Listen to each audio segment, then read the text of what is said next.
ਅਸੀਂ ਤੇਰੇ ਸਿੱਖ ਨਹੀਂ ਬੀਬੀ ਇੰਦਰਾ ਤੇ ਨਾ ਤੇਰੇ ਪਿਓ ਦੇ ਆ। ਅਸੀਂ ਸਿੱਖ ਹਾਂ ਮੀਰੀ ਪੀਰ ਦੇ ਮਾਲਕ ਗੁਰੂ ਹਰਗੋਬਿੰਦ ਸਾਹਿਬ ਜੀ ਦੇ।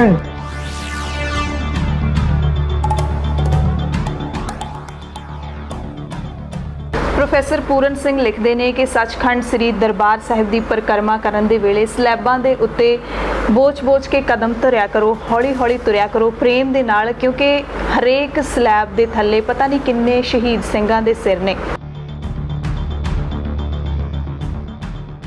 ਸਾਡੇ ਤਿੰਨਾਂ ਕੋਲੇ 6 ਨੰਬਰ ਕਮਰਾ ਸੀ ਤੇ ਜਨਰਲ ਸ਼ਵੇਕ ਸਿੰਘ ਸਾਡੇ ਨਾਲ ਹੀ ਹੁੰਦੇ ਸਨ। 9 ਨੰਬਰ ਕਮਰਾ ਇਹਨਾਂ ਕੋਲ ਸੀ। ਤੇ 4 ਤਰੀਕ ਨੂੰ ਜਨਰਲ ਸ਼ਵੇਕ ਸਿੰਘ ਤੇ ਮੈਂ ਇਕੱਠੇ ਸੀ। ਅਸੀਂ ਮਤਲਬ ਇੱਧਰ ਆਏ ਹਾਂ ਘੰਟਾਘਰ ਵਾਲੀ ਸਾਈਡ। ਘੰਟਾਘਰ ਵਾਲੀ ਸਾਈਡ ਤੋਂ ਫਿਰ ਅਸੀਂ ਦੁੱਖ ਭੰਜਨੀ ਮੇਰੀ ਵੱਲ ਚਲੇ ਗਏ ਦੋਵੇਂ। ਹੋਰ ਕੋਈ ਨਹੀਂ ਸਾਡੇ ਨਾਲ, ਕੋਈ ਹੈ ਹੀ ਨਹੀਂ ਸੀ ਪਰਿਕਰਮਾ ਦੇ ਵਿੱਚ। ਇੱਕ ਡੈੱਡ ਬੋਡੀ ਪਈ ਸੀ ਦੁੱਖ ਭੰਜਨੀ ਮੇਰੀ ਕੋਲ, ਦੂਰੋਂ ਦਿਸਦੀ ਸੀ। ਇੱਕ ਡੈੱਡ ਬੋਡੀ ਬਾਬਾ ਦੀਪ ਸਿੰਘ ਦਾ ਜਿਹੜਾ ਮੈਮੋਰੀਅਲ ਉੱਥੇ ਪਈ ਸੀ। ਤੇ ਉਹ ਕਹਿੰਦੇ ਪਹਿਲੇ ਘੰਟੇ ਦੇ ਵਿੱਚ ਸਾਡਾ 700 ਜਵਾਨ ਜਿਹੜਾ ਉਹ ਮਾਰਿਆ ਗਿਆ। ਮੈਂ 5 ਤਰੀਕ ਨੂੰ ਸੰਤਾਂ ਨੂੰ ਮਿਲਿਆ। 4 ਨੂੰ ਤਾਂ ਮੈਂ ਜਦੋਂ ਉੱਪਰ ਗਿਆ ਅਕਾਲ ਤਖਤ ਤੇ, ਉਦੋਂ ਸੰਤ ਜਰਨੈਲ ਸਿੰਘ ਦੇ ਸਾਹਮਣੇ ਬਹੁਤ ਜ਼ਿਆਦਾ 2 ਧਾਰੇ ਖੰਡਰੇ ਨੰਗੇ ਪਏ ਸਨ। ਫੈਡਰੇਸ਼ਨ ਦਾ ਅੱਜ ਕੀ ਵਜੂਦ ਹੈ? ਫੈਡਰੇਸ਼ਨ ਦਾ ਅੱਜ ਤਾਂ ਕੋਈ ਵਜੂਦ ਨਹੀਂ।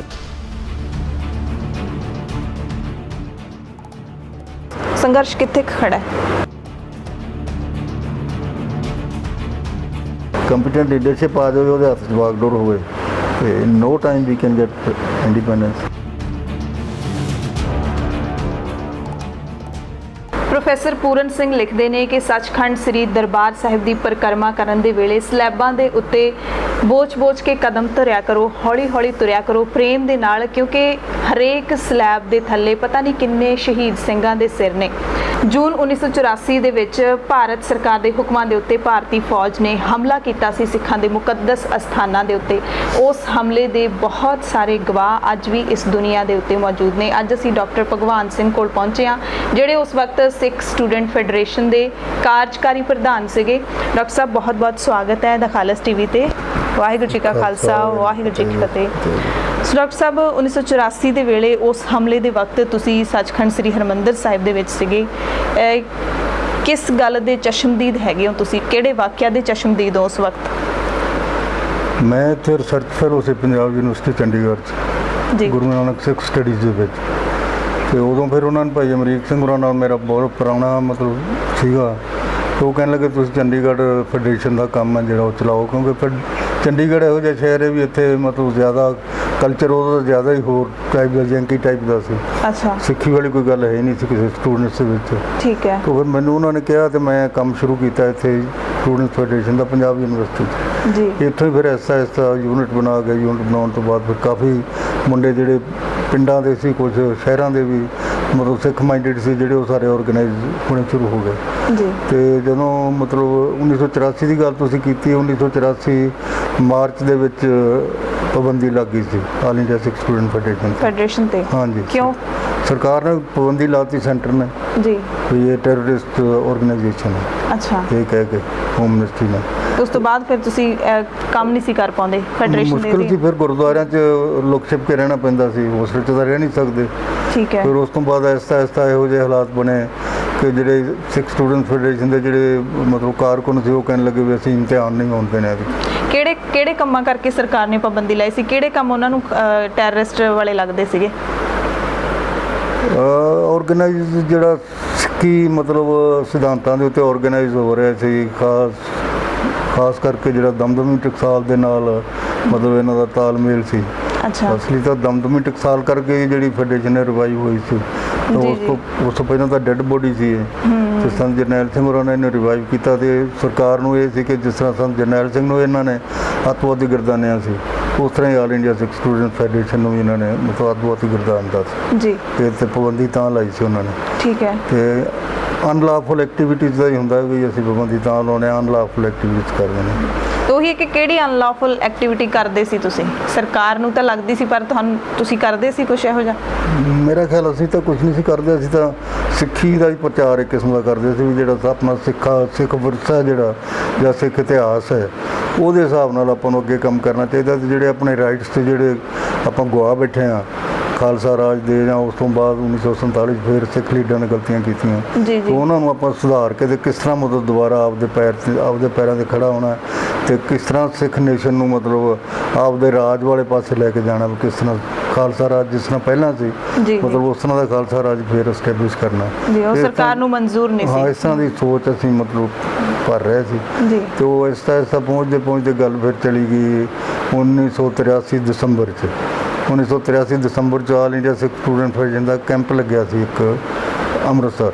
ਠੀਕ ਹੈ। ਤੇ ਸੰਤ ਜਰਨੈਲ ਸਿੰਘ ਹੋਰਾਂ ਨੇ ਉਹ ਸਾਰਾ ਮਤਲਬ ਇੱਕ ਕਿਸਮ ਦਾ ਆਰਗੇਨਾਈਜ਼ ਕੀਤਾ ਸੀ। ਭਾਈ ਅਮਰੀਕ ਸਿੰਘ ਨੇ, ਹਰਮਿੰਦਰ ਸਿੰਘ ਸੰਧੂ ਨੇ ਤੇ ਸੰਤ ਜਰਨੈਲ ਸਿੰਘ ਮਤਲਬ ਮੇਨ ਉਹਨਾਂ ਦੇ ਪਿੱਛੇ ਜਿਹੜਾ ਸਪਿਰਿਟ ਸੀ ਉਹ ਸੰਤ ਜਰਨੈਲ ਸਿੰਘ ਹੋਰੀ ਸੀ ਜਾਂ ਉਹਨਾਂ ਦਾ ਪ੍ਰਚਾਰ ਸੀ। ਜੀ ਜੀ। ਤੇ ਭਾਈ ਅਮਰੀਕ ਸਿੰਘ ਹੋਰੀ ਅੱਗੇ ਕੰਮ ਕਰ ਰਹੇ ਸੀ। ਉਸ ਤੋਂ ਬਾਅਦ ਫਿਰ ਹਰਮਿੰਦਰ ਸੰਧੂ ਤੇ ਬਾਕੀ ਆਲ ਇੰਡੀਆ ਸਿੱਖ ਸਟੂਡੈਂਟ ਫੈਡਰੇਸ਼ਨ ਦੀ ਜਿਹੜੀ ਬਾਕੀ ਜਥੇਬੰਦੀ ਸੀ ਉਹ ਸਾਰੀ ਕੰਮ ਕਰ ਰਹੀ ਸੀ। ਜੀ। ਤੇ ਦਸੰਬਰ ਦੇ ਵਿੱਚ ਮੈਨੂੰ ਯਾਦ ਹੈ ਮੈਂ ਉੱਥੇ ਗਿਆ ਸੀ, 3-4 ਬੱਸਾਂ ਲੈ ਕੇ ਗਿਆ ਸੀ ਮੈਂ ਇੱਥੋਂ। 2-3 ਬੱਸਾਂ ਚੰਡੀਗੜ੍ਹ ਤੋਂ ਲੈ ਗਿਆ ਸੀ, 2-3 ਬੱਸਾਂ ਰੋਪੜ ਤੋਂ ਲੈ ਕੇ ਗਿਆ ਸੀ। ਠੀਕ ਹੈ। ਸਟੂਡੈਂਟਸ ਦੀ ਓਕੇ ਕੈਂਪ ਦੇ ਵਿੱਚ ਠੀਕ। ਤੇ ਉੱਥੇ ਮੈਨੂੰ ਯਾਦ ਹੈ ਕਈ ਫੌਜ ਦੇ ਜਰਨੈਲ, ਕਈ ਪੱਤਰਕਾਰ, ਕਈ ਦਿਨ ਮਤਲਬ ਇੱਕ ਹਫ਼ਤਾ ਚੱਲਿਆ ਹੋਣਾ ਕੈਂਪ। ਜੀ ਜੀ। ਉਹਦੇ ਵਿੱਚ ਜ਼ਿਆਦਾ ਲੈਕਚਰ ਵੀ ਹੋਏ ਲੰਗਰ ਹਾਲ ਦੀ ਬਿਲਡਿੰਗ ਦੇ ਉੱਤੇ। ਉਹਨਾਂ ਲੈਕਚਰ ਦੇ ਵਿੱਚ ਕਾਫੀ ਜਿਹੜੇ ਫੌਜੀ ਜਰਨੈਲ ਸੀ ਉਹਨਾਂ ਨੇ ਮਤਲਬ ਆਪਣੀਆਂ ਸਪੀਚਾਂ ਦਿੱਤੀਆਂ, ਆਪਦੇ ਐਕਸਪੀਰੀਅੰਸਸ ਦੱਸੇ। ਜਨਰਲ ਸ਼ਵੇਕ ਸਿੰਘ ਹੋਰੀ ਤਾਂ ਰਹਿੰਦੇ ਹੀ ਉੱਥੇ ਸਨ ਸਾਡੇ ਨਾਲ। ਜਿਹੜੇ ਰਿਟਾਇਰਡ ਫੌਜੀ ਜਰਨੈਲ ਸੀਗੇ ਉਹਨਾਂ ਨੇ? ਹਾਂ, ਰਿਟਾਇਰਡ ਫੌਜੀ ਜਰਨੈਲ, ਹਾਂ, ਵਰਕਿੰਗ ਕੋਈ ਨਹੀਂ ਸੀ, ਸਾਰੇ ਰਿਟਾਇਰਡ ਹੀ ਸਨ। ਫਿਰ ਕੈਂਪ ਦਾ ਕੀ ਰਿਜ਼ਲਟ ਕੀ ਨਿਕਲਿਆ, ਉਹਦੇ ਚੋਂ ਕੀ ਮਿਲਿਆ? ਉਹ ਰਿਜ਼ਲਟ ਹੀ ਤਾਂ ਮੈਂ ਤੁਹਾਨੂੰ ਦੱਸਦਾ। ਰਿਜ਼ਲਟ ਇਹ ਨਿਕਲਿਆ ਕਿ ਮਤਲਬ ਸਾਰਿਆਂ ਨੇ ਉੱਥੇ ਫੈਸਲਾ ਕੀਤਾ ਫੈਡਰੇਸ਼ਨ ਦੇ ਵਿੱਚ ਕਿ ਆਪਾਂ ਸੀਰੀਜ਼ ਆਫ ਮਤਲਬ ਕਨਵੈਨਸ਼ਨਸ ਕਰੀਏ ਇੱਕ ਸਾਲ ਜੀ ਜੀ ਹਰ ਇੱਕ ਜਗ੍ਹਾ ਤੇ। ਤੇ ਜਿਹੜੀ ਪਹਿਲੀ ਕਨਵੈਨਸ਼ਨ ਸੀ ਉਹ ਉਹਨਾਂ ਨੇ ਮੇਰੀ ਡਿਊਟੀ ਲਾਈ, ਪਹਿਲੀ ਤੁਸੀਂ ਚੰਡੀਗੜ੍ਹ ਕਰਨੀ ਕਨਵੈਨਸ਼ਨ। ਠੀਕ ਹੈ। ਉਹ ਕਨਵੈਨਸ਼ਨ ਵਾਸਤੇ ਮੈਨੂੰ ਉਹਨਾਂ ਨੇ ਕਿਹਾ ਵੀ ਤੁਸੀਂ 31 ਜਨਵਰੀ ਨੂੰ ਪਹਿਲੀ ਕਨਵੈਨਸ਼ਨ ਕਰਨੀ ਹੈ ਚੰਡੀਗੜ੍ਹ, ਉਸ ਤੋਂ ਬਾਅਦ ਲੁਧਿਆਣੇ, ਉਸ ਤੋਂ ਬਾਅਦ ਸਾਰੇ ਡਿਸਟ੍ਰਿਕਟ ਹੈੱਡਕੁਆਟਰ ਤੇ ਜਿੱਥੇ ਜਿੱਥੇ ਸਿੱਖ ਸਟੂਡੈਂਟ ਸੀਗੇ ਸਾਰੇ ਜਗ੍ਹਾ ਤੇ ਉਹਨਾਂ ਨੇ ਕਿਹਾ ਵੀ ਇੱਕ ਕਨਵੈਨਸ਼ਨ ਕਰਨੀ ਹੈ, ਜਿਹਦੇ ਵਿੱਚ ਮਤਲਬ ਉਹਨਾਂ ਨੇ ਉੱਥੋਂ ਬੰਦੇ ਭੇਜਦੇ ਸੀ ਆਪਦੇ। ਉਹ ਬੁਲਾਰਾ ਮੇਨ ਉਹਦੇ ਵਿੱਚ ਹੁੰਦਾ ਸੀ ਭਰਪੂਰ ਸਿੰਘ ਬਲਬੀਰ ਜੀ ਜੀ ਤੇ ਸਰਦਾਰ ਸੁਖਜਿੰਦਰ ਸਿੰਘ ਵੀ ਜਾਂਦੇ ਰਹੇ ਨੇ ਨਾਲ। ਬਾਕੀ ਹੋਰ ਜਿਹੜੇ ਇੰਟੈਲੈਕਚੁਅਲ ਹੁੰਦੇ ਸੀ ਉਹ ਜਾਂਦੇ ਸੀ ਸਾਰੇ। ਤੇ ਮੈਂ ਇੱਥੇ ਮਤਲਬ 31 ਜਨਵਰੀ ਨੂੰ ਮੇਰੀ ਡਿਊਟੀ ਸੀ ਵੀ ਤੁਸੀਂ ਇੱਥੇ ਕਰਨੀ ਹੈ। 1984 31 ਜਨਵਰੀ 1984 ਦਸੰਬਰ 'ਚ ਦਾ ਕੈਂਪ ਹੋ ਗਿਆ। ਕੈਂਪ ਦੇ ਬਾਅਦ ਵੀਰੇ ਮਤਲਬ ਡਿਸਾਈਡ ਹੋਇਆ ਵੀ ਆਪਾਂ ਕਨਵੈਨਸ਼ਨ ਕਰਨੀਆਂ ਨੇ ਸਾਰੀਆਂ ਥਾਵਾਂ ਤੇ ਪਹਿਲੀ ਕਨਵੈਨਸ਼ਨ ਤੁਸੀਂ ਚੰਡੀਗੜ੍ਹ ਕਰਨੀ ਹੈ। ਠੀਕ ਹੈ। ਤੇ ਉਹ 31 ਜਨਵਰੀ ਨੂੰ ਫਿਰ ਅਸੀਂ ਡੇਟ ਰੱਖ ਲਈ। ਉਹਦੇ ਵਿੱਚ 19 ਸੈਕਟਰ ਦੇ ਗੁਰਦੁਆਰੇ 'ਚ ਅਸੀਂ ਮਤਲਬ ਉਹ ਇਕੱਠ ਕੀਤਾ। ਉੱਥੋਂ ਸ਼ੁਰੂ ਹੋਇਆ ਕੰਮ। ਉਹਦੇ ਵਿੱਚ ਫਿਰ ਕੁਛ ਕਾਫੀ ਰਿਸਪਾਂਸ ਮਿਲਿਆ ਫਿਰ ਉਸੇ ਬਹੁਤ ਰਿਸਪਾਂਸ ਮਿਲਿਆ ਜੀ। ਉਹ ਰਿਸਪਾਂਸ ਇੰਨਾ ਮਿਲਿਆ ਵੀ ਸਰਕਾਰ ਹੀ ਘਬਰਾ ਗਈ ਸੀ ਵੀ ਗੱਲ ਕਿਸ ਤਰ੍ਹਾਂ ਚੱਲ ਪਈ। ਉਦੋਂ ਦੇ ਟ੍ਰਿਬਿਊਨ ਨੇ ਮਤਲਬ ਬੜੀ ਕਵਰੇਜ ਕੀਤੀ ਸੀ। ਤੇ ਭਰਪੂਰ ਸਿੰਘ ਬਲਵੀਰ ਮਤਲਬ ਮੇਨ ਬੁਲਾਰਾ ਹੁੰਦਾ ਸੀ ਸਾਡਾ, ਸੁਖਜਿੰਦਰ ਸਿੰਘ ਹੁੰਦਾ ਸੀ, ਇੱਥੇ ਹੁੰਦਾ ਸੀ ਇੱਕ ਜਨਰਲ ਜਸਵੰਤ ਸਿੰਘ ਭੁੱਲਰ, ਇੱਕ ਹੋਰ ਜਨਰਲ ਹੁੰਦਾ ਸੀ ਨਰਿੰਦਰ ਸਿੰਘ। ਇਹ 2 ਤਾਂ ਜਨਰਲ ਸਨ, ਬਾਕੀ 3-4 ਕਰਨਲ ਵੀ ਸਨ ਜਿਹੜੇ ਮਤਲਬ ਉਹਨਾਂ ਦੇ ਸਾਡੇ ਆਉਂਦੇ ਹੁੰਦੇ ਸੀ। ਠੀਕ ਹੈ। ਬਾਕੀ ਪ੍ਰੋਫੈਸਰ ਵੀ ਸਨ ਕਈ ਜਿਹੜੇ ਮਤਲਬ ਇਸ ਪਾਸੇ ਝੁਕਾਅ ਰੱਖਦੇ ਜੋ ਵੀ ਆਉਂਦੇ ਹੁੰਦੇ ਸੀ। ਤੇ ਮਤਲਬ 31 ਜਨਵਰੀ ਤੋਂ ਬਾਅਦ ਫਿਰ ਸ਼ੁਰੂ ਹੋ ਗਿਆ ਵੀ ਕਨਵੈਨਸ਼ਨ ਕਰਨੀਆਂ ਨੇ ਆਪਾਂ ਹਰ ਇੱਕ ਥਾਂ ਤੇ। ਆਲ ਓਵਰ ਪੰਜਾਬ ਕਿ all over India? All over Punjab. ਠੀਕ ਹੈ। ਹਾਂ, ਆਲ ਓਵਰ ਪੰਜਾਬ ਦੇ ਵਿੱਚ ਦਿੱਲੀ ਇਨਕਲੂਡਡ ਸੀ ਵੀ ਦਿੱਲੀ ਕਰਾਂਗੇ, ਬਾਕੀ ਆਲ ਓਵਰ ਪੰਜਾਬ। ਤੇ ਉਹਦੇ ਵਿੱਚ ਫਿਰ ਇਹਨਾਂ ਨੂੰ ਮਤਲਬ ਮਾਰਚ ਤੱਕ ਪਹੁੰਚਦੇ ਜਿਹੜਾ ਇਹਨਾਂ ਦਾ ਕਨਵੈਨਸ਼ਨ ਦਾ ਜਿਹੜਾ ਅਸਰ ਸੀ ਇੰਨਾ ਜ਼ਿਆਦਾ ਸਰਕਾਰ ਤੇ ਪਿਆ। ਸਰਕਾਰ ਘਬਰਾ ਗਈ ਕਿ ਇਹਦੇ ਤੇ ਪਾਬੰਦੀ ਲਾਓ। ਫਿਰ ਉਹਨਾਂ ਨੇ ਮਾਰਚ 1984 ਚ ਪਾਬੰਦੀ ਫੈਡਰੇਸ਼ਨ ਦੀ। ਉਸ ਤੋਂ ਬਾਅਦ ਫਿਰ ਤੁਸੀਂ ਕਿੱਥੇ ਰਹੇ? ਦਰਬਾਰ ਸਾਹਿਬ ਕਦੋਂ ਪਹੁੰਚੇ? ਦਰਬਾਰ ਸਾਹਿਬ ਮੈਂ ਮਾਰਚ ਦੇ ਐਂਡ ਵਿੱਚ ਚਲਾ ਗਿਆ ਸੀ ਤੇ ਉਸ ਤੋਂ ਬਾਅਦ ਫਿਰ ਦਰਬਾਰ ਸਾਹਿਬ ਰਿਹਾ। ਉੱਥੇ ਅਕਾਲ ਰੈਸਟ ਹਾਊਸ 6 ਨੰਬਰ ਕਮਰਾ ਸੀ ਸਾਡੇ ਕੋਲ। ਉਹਦੇ ਵਿੱਚ ਮੈਂ, ਚਰਨਜੀਤ ਸਿੰਘ ਤਲਵੰਡੀ ਤੇ ਪ੍ਰੋਫੈਸਰ ਮਹਿੰਦਰ ਸਿੰਘ ਧਾਲੀਵਾਲ ਹੁੰਦੇ ਸਨ ਖਾਲਸਾ ਕਾਲਜ ਅੰਮ੍ਰਿਤਸਰ ਦੇ। ਸਾਨੂੰ ਸਾਡੇ ਤਿੰਨਾਂ ਕੋਲ 6 ਨੰਬਰ ਕਮਰਾ ਸੀ ਤੇ ਜਨਰਲ ਸ਼ਵੇਕ ਸਿੰਘ ਸਾਡੇ ਨਾਲ ਹੀ ਹੁੰਦੇ ਸਨ। 9 ਨੰਬਰ ਕਮਰਾ ਇਹਨਾਂ ਕੋਲ ਸੀ। ਉਹ ਕਈ ਵਾਰ ਉਹਨਾਂ ਦੀ ਵਾਈਫ ਵੀ ਨਾਲ ਹੁੰਦੀ ਸੀ, ਕਈ ਵਾਰ ਉਹਨਾਂ ਦਾ ਕੋਈ ਹੋਰ ਰਿਲੇਟਿਵ ਆ ਜਾਂਦਾ ਸੀ। ਤਾਂ ਅਸੀਂ ਤਕਰੀਬਨ ਮਤਲਬ ਅਪ੍ਰੈਲ ਮਈ 2 ਮਹੀਨੇ ਜਰਨੈਲ ਸਾਹਿਬ ਤੇ ਅਸੀਂ ਇਕੱਠੇ ਹੀ ਰਹੇ ਹਾਂ। ਰੋਜ਼ ਮਿਲਦੇ ਸੀ, ਰੋਜ਼ ਡਿਸਕਸ਼ਨ ਕਰਦੇ ਸੀ।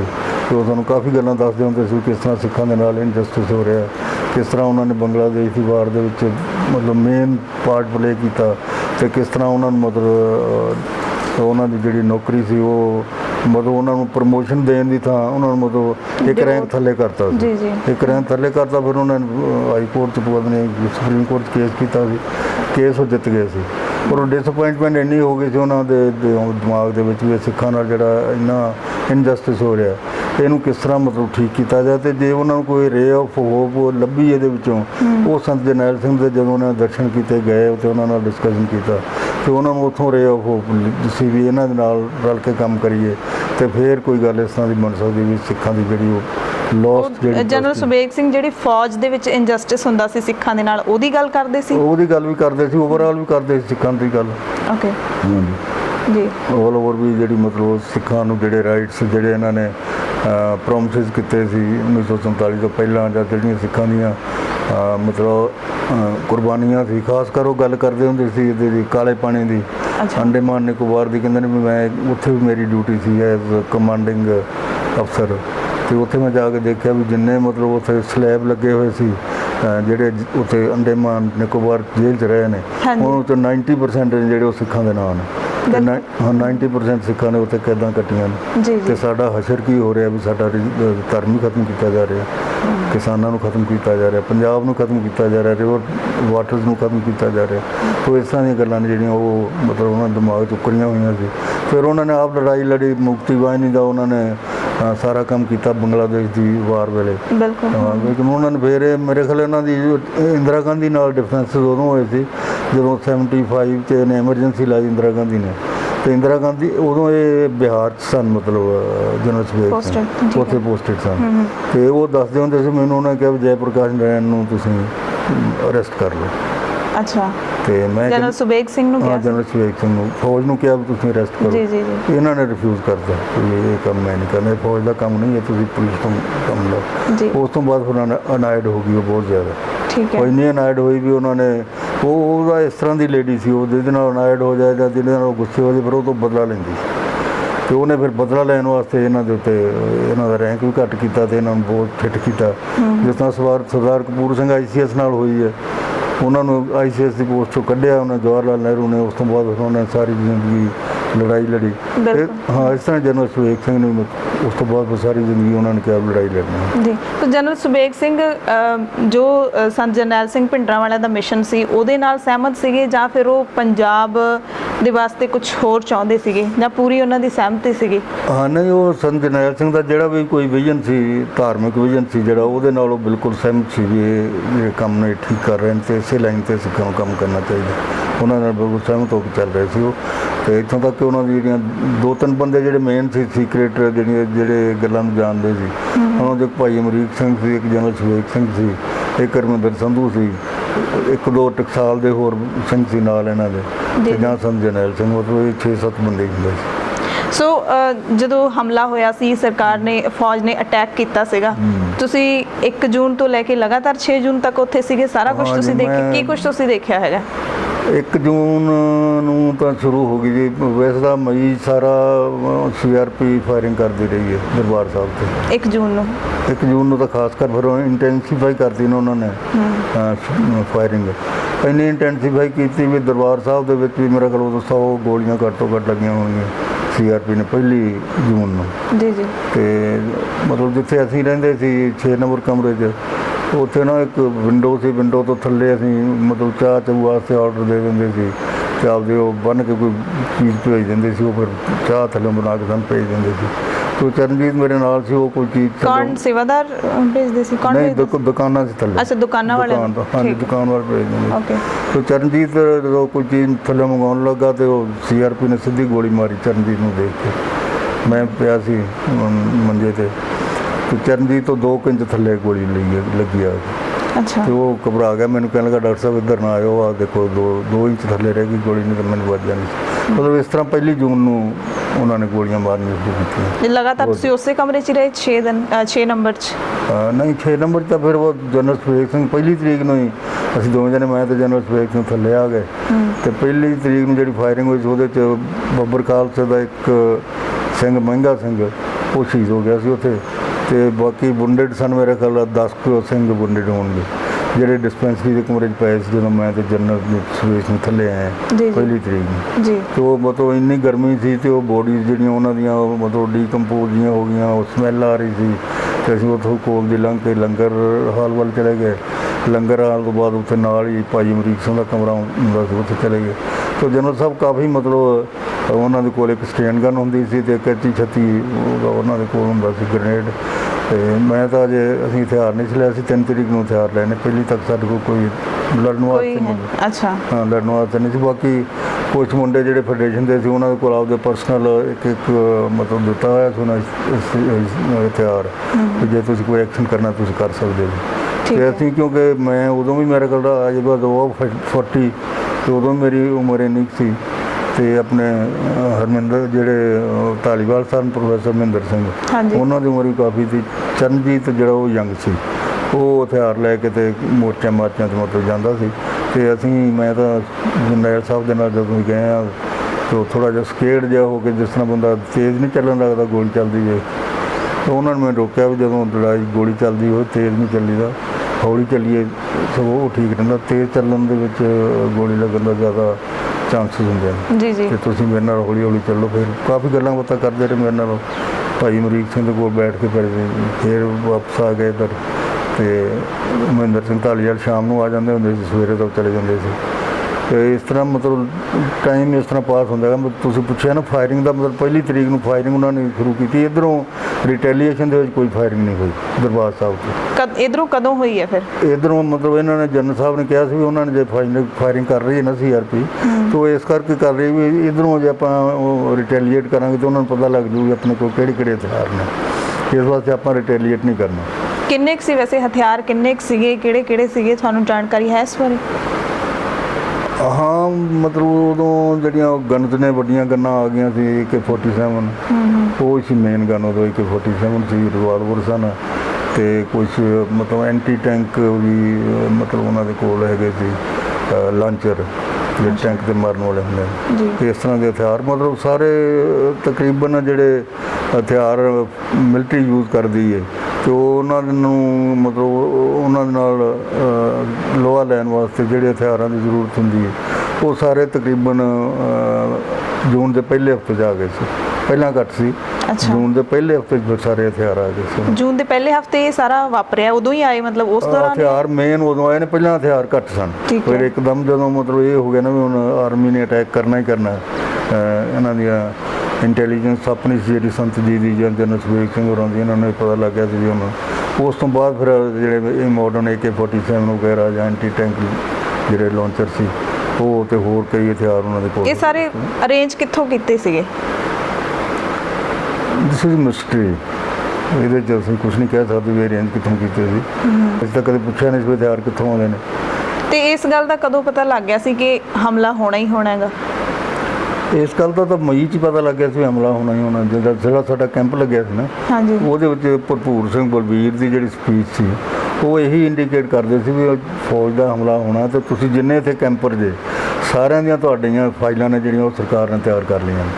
ਤੁਸੀਂ ਇਹ ਨਾ ਸਮਝੋ ਤੁਸੀਂ ਇਸ ਤਰ੍ਹਾਂ ਦੇ ਇੱਥੇ ਭਾਸ਼ਣ ਦੇ ਕੇ ਤੇ ਤੁਸੀਂ ਐਵੇਂ ਡਰਾ ਕੇ ਸਰਕਾਰ ਨੂੰ ਚਲੇ ਜਾਓਗੇ। ਸਰਕਾਰ ਦੇ ਕੋਲ ਤੁਹਾਡਾ ਸਾਰਾ ਰਿਕਾਰਡ ਜਾ ਚੁੱਕਿਆ ਤੇ ਉਹ ਤਿਆਰੀ 'ਚ ਨੇ, ਹੁਣ ਫੌਜ ਨੇ ਹਮਲਾ ਕਰ ਦੇਣਾ ਉਹਨਾਂ ਨੇ ਕਿਹਾ ਦਸੰਬਰ 'ਚ। ਉਸ ਤੋਂ ਬਾਅਦ ਤਾਂ ਫਿਰ ਤਿਆਰੀ ਸੀ ਵੀ ਉਸ ਹਮਲੇ ਦੀ ਸਰਕਾਰ ਦੀ ਆਪਦੇ ਵੱਲੋਂ ਤਿਆਰੀ ਸੀ, ਇਹਨਾਂ ਸੰਤਾਂ ਦੀ ਆਪਦੇ ਵੱਲੋਂ ਤਿਆਰੀ ਸੀ। ਅਸੀਂ ਕਈ ਵਾਰ ਇੱਥੋਂ ਨਾ ਮੈਂ ਤੇ ਜਨਰਲ ਭੁੱਲਰ ਇੱਥੇ ਜੀ ਜਸਵੰਤ ਸਿੰਘ ਭੁੱਲਰ ਤੇ ਪ੍ਰੋਫੈਸਰ ਸਰੂਪ ਸਿੰਘ ਢਿੱਲੋਂ ਅਸੀਂ ਸਾਰੇ ਇਕੱਠੇ ਜਾਂਦੇ ਹੁੰਦੇ ਸੀ ਕਈ ਵਾਰ ਸੰਤਾਂ ਕੋਲ ਅੰਮ੍ਰਿਤਸਰ। ਉਹਨਾਂ ਦੇ ਨਾਲ ਹੀ ਮੈਂ ਚਲਾ ਜਾਂਦਾ ਹੁੰਦਾ ਸੀ ਕਈ ਵਾਰ। ਉਹ ਜਾਂਦੇ ਜਨਰਲ ਸੁਰੇਖ ਸਿੰਘ ਕਈ ਵਾਰ ਜਨਰਲ ਜਸਵੰਤ ਸਿੰਘ ਭੁੱਲਰ ਕਈ ਵਾਰ ਗੱਲਾਂ ਸੁਣਾਉਣ ਲੱਗ ਪੈਂਦੇ ਸੀ। ਮੇਰੇ ਕੋਲ ਆਹ ਹਥਿਆਰ ਸੀ ਜਦੋਂ ਮੈਂ ਫੌਜ 'ਚ ਨੌਕਰੀ ਕਰਦਾ ਸੀ, ਮੈਂ ਸਾਰੇ ਸੰਤਾਂ ਨੂੰ ਦੇ ਆਇਆ ਇਹ ਤੁਸੀਂ ਵਰਤੋ, ਇਹ ਤੁਹਾਡੇ ਕੰਮ ਦੇ ਨੇ। ਤੇ ਇਸ ਤਰ੍ਹਾਂ ਜਿਹੜੇ ਰਿਟਾਇਰਡ ਫੌਜੀ ਸੀ ਉਹਨਾਂ ਨੇ ਵੀ ਕਾਫੀ ਹਥਿਆਰਾਂ ਦਾ ਇੰਤਜ਼ਾਮ ਪਹਿਲਾਂ ਕੀਤਾ ਸੀ। ਪਰ ਉਸ ਤੋਂ ਜ਼ਿਆਦਾ ਜਿਹੜੇ ਬਲਕ ਦੇ ਵਿੱਚ ਹਥਿਆਰ ਆਏ ਨੇ ਇੱਕਦਮ ਕਾਰ ਸੇਵਾ ਵਾਲੇ ਟਰੱਕ ਦੇ ਵਿੱਚ, ਉਹ ਕਾਫੀ ਮਤਲਬ ਇੱਕਦਮ ਹੀ ਜਿਸ ਤਰ੍ਹਾਂ ਕਿਤੋਂ ਫੋਰਨ ਕੰਟਰੀ ਤੋਂ ਆਏ ਹੁੰਦੇ ਨੇ, ਕੋਈ ਇਸ ਤਰ੍ਹਾਂ ਦੀ ਗੱਲ ਵੀ ਹੋ ਸਕਦੀ ਜੀ। ਤੇ ਕਿੰਨੇ ਸੀ ਟੋਟਲ, ਕਿੰਨੇ ਜਾਣੇ ਸੀਗੇ ਸੰਤ ਜਰਨੈਲ ਸਿੰਘ ਭਿੰਡਰਾਂਵਾਲੇ ਦੇ ਸਾਥੀ ਨੇ ਜਿਹੜੇ ਗਿਣਤੀ ਹੈ? ਹਾਂ, ਜਿਹੜੇ ਲੜਨ ਵਾਲੇ ਸੀ ਉਹ ਤਾਂ ਮੇਰੇ ਖਿਆਲ ਨੋਟ ਮੋਰ ਦੈਨ 100। ਜਿਹੜੇ ਜਿਨ੍ਹਾਂ ਨੂੰ ਇਸ ਵੇ ਅਸੀਂ ਲੜਨਾ ਸ਼ਹੀਦੀ ਪਾਉਣੀ ਜੀ। ਤੇ ਬਾਕੀ ਜਿਹੜੇ ਆਲ ਇੰਡੀਆ ਸਿੱਖ ਸਟੂਡੈਂਟ ਫੈਡਰੇਸ਼ਨ ਦੇ ਜਿਹੜੇ ਸਟੂਡੈਂਟ ਸੀ, ਉਹਨਾਂ ਦੇ ਵਿੱਚ ਜੋਸ਼ ਜ਼ਰੂਰ ਸੀ ਲੜਨ ਦਾ, ਪਰ ਉਹਨਾਂ ਨੂੰ ਕੁਝ ਕੈਰੀਅਰਿਸਟ ਵੀ ਸਨ ਵੀ ਅਸੀਂ ਕੈਰੀਅਰ ਵੀ ਆਪਦਾ ਬਣਾਉਣਾ, ਇਸ ਤਰ੍ਹਾਂ ਦੀ ਸੋਚ ਵੀ ਸੀ। ਜਿਹੜੇ ਸਨ ਜਰਨੈਲ ਸਿੰਘ ਦੇ ਪੱਕੇ ਫਾਲੋਅਰ ਸੀ, ਉਹਨਾਂ ਦੇ ਵਿੱਚ ਕੈਰੀਅਰਿਸਟ ਕੋਈ ਨਹੀਂ ਸੀ।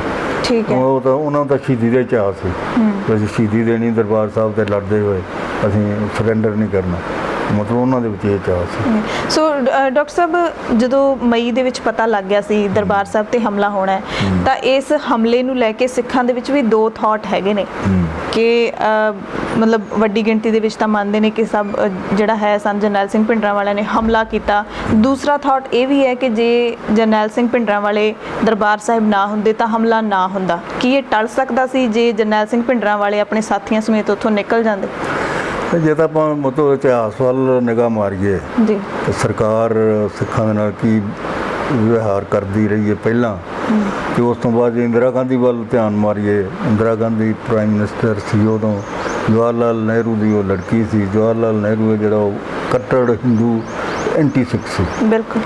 ਤੇ ਜਿਹੜੀ ਇੰਦਰਾ ਗਾਂਧੀ ਨੇ ਜਿਹੜੀ ਜਿੱਤ ਬੰਗਲਾਦੇਸ਼ ਤੇ ਹਾਸਲ ਕੀਤੀ ਤੇ 90,000 ਪਾਕਿਸਤਾਨੀ ਫੌਜੀ ਉਹਨਾਂ ਨੂੰ ਸਰੈਂਡਰ ਕਰਾਇਆ ਨੇ, ਜੀ, ਉਸ ਤੋਂ ਬਾਅਦ ਹਿੰਦੂ ਨੇਸ਼ਨ ਜਿਹੜਾ ਹਿੰਦੂ ਲੋਕ ਸੀ ਉਹ ਸਾਰੇ ਨੂੰ ਮਾਤਾ ਦੁਰਗਾ ਕਹਿਣ ਲੱਗ ਗਏ। ਤੇ ਉਹਦਾ ਮਤਲਬ ਜਿਹੜਾ ਹੰਕਾਰ ਸੀ ਉਹ ਇੰਨਾ 7ਵੇਂ ਅਸਮਾਨ ਤੇ ਚੜ ਗਿਆ। Indira is India, India is Indira, ਇਹ ਲੋਕ ਕਹਿਣ ਲੱਗ ਗਏ ਸੀ, ਹਿੰਦੂ ਖਾਸ ਕਰ। ਜੀ ਜੀ। ਇਸ ਤੋਂ ਬਾਅਦ ਫਿਰ ਜੇ ਉਹਨੂੰ ਕੋਈ ਮਤਲਬ ਆਪਦੇ ਵਿਰੋਧ 'ਚ ਕੋਈ ਨਜ਼ਰ ਆਉਂਦਾ ਸੀ, ਉਹਨੂੰ ਸਿੱਖ ਹੀ ਨਜ਼ਰ ਆਉਂਦੇ ਸੀ। ਤੇ ਉਹਦੀ ਜਦੋਂ ਉਹਨੇ ਐਮਰਜੈਂਸੀ ਲਾਈ, ਉਦੋਂ ਵੀ ਜੇ ਕੋਈ ਮੋਰਚਾ ਲੱਗਿਆ ਤਾਂ ਅਕਾਲ ਤਖ਼ਤ ਤੋਂ ਲੱਗਿਆ। ਜੀ ਜੀ। 50,000 ਅਰੈਸਟ ਹੋਈਆਂ ਉਦੋਂ। ਤੇ ਉਸ ਤੋਂ ਬਾਅਦ ਉਹਨੇ ਮਨ ਬਣਾ ਲਿਆ ਸੀ ਵੀ ਸਿੱਖਾਂ ਨੂੰ ਮੈਂ ਦਲੀਲ ਕਰਨਾ, ਇਹਨਾਂ ਨੂੰ ਵੀ ਜਿਸ ਤਰ੍ਹਾਂ 50,000 90,000 ਮੈਂ ਫੌਜੀ ਉੱਥੋਂ ਸਰੈਂਡਰ ਕਰਾਇਆ, ਇਹਨਾਂ ਨੂੰ ਸਰੈਂਡਰ ਕਰਾਉਣਾ। ਤੇ ਇਹਨਾਂ ਦੀ ਜਿਹੜੀ ਹਾਈਐਸਟ ਪਲੇਸ ਹੈ, ਰਿਲੀਜੀਅਸ ਪਲੇਸ, ਉਹ ਅਕਾਲ ਤਖ਼ਤ ਤੇ ਦਰਬਾਰ ਸਾਹਿਬ ਹੈ। ਉੱਥੋਂ ਮੈਂ ਜੇ ਸਰੈਂਡਰ ਕਰਾਵਾਂ ਕਿਸੇ ਇਹਨਾਂ ਦੇ ਲੀਡਰ ਨੂੰ, ਉਸ ਤੋਂ ਬਾਅਦ ਹੈ ਜਿਹੜਾ ਉਹ ਮੇਰੀ ਜਿਹੜੀ ਲੀਡਰੀ ਹੈ ਜਾਂ ਹਿੰਦੂ ਲੀਡਰ ਜਿਹੜਾ ਹਿੰਦੂ ਰੂਲ ਹੈ ਜਿਹੜਾ ਉਹ ਤਾਂ ਸਟੈਬਲਿਸ਼ ਹੁੰਦਾ ਜੀ। ਕਿਉਂਕਿ ਸਿੱਖੀ ਨੇ ਜਿਹੜੇ ਇਹੋ ਜਿਹੇ ਨੇ ਜਿਹੜੇ ਮੇਰੇ ਖਿਲਾਫ ਖੜੇ ਹੁੰਦੇ ਨੇ ਜਾਂ ਮੇਰੇ ਖਿਲਾਫ ਕੋਈ ਕਰ ਸਕਦੇ ਆ।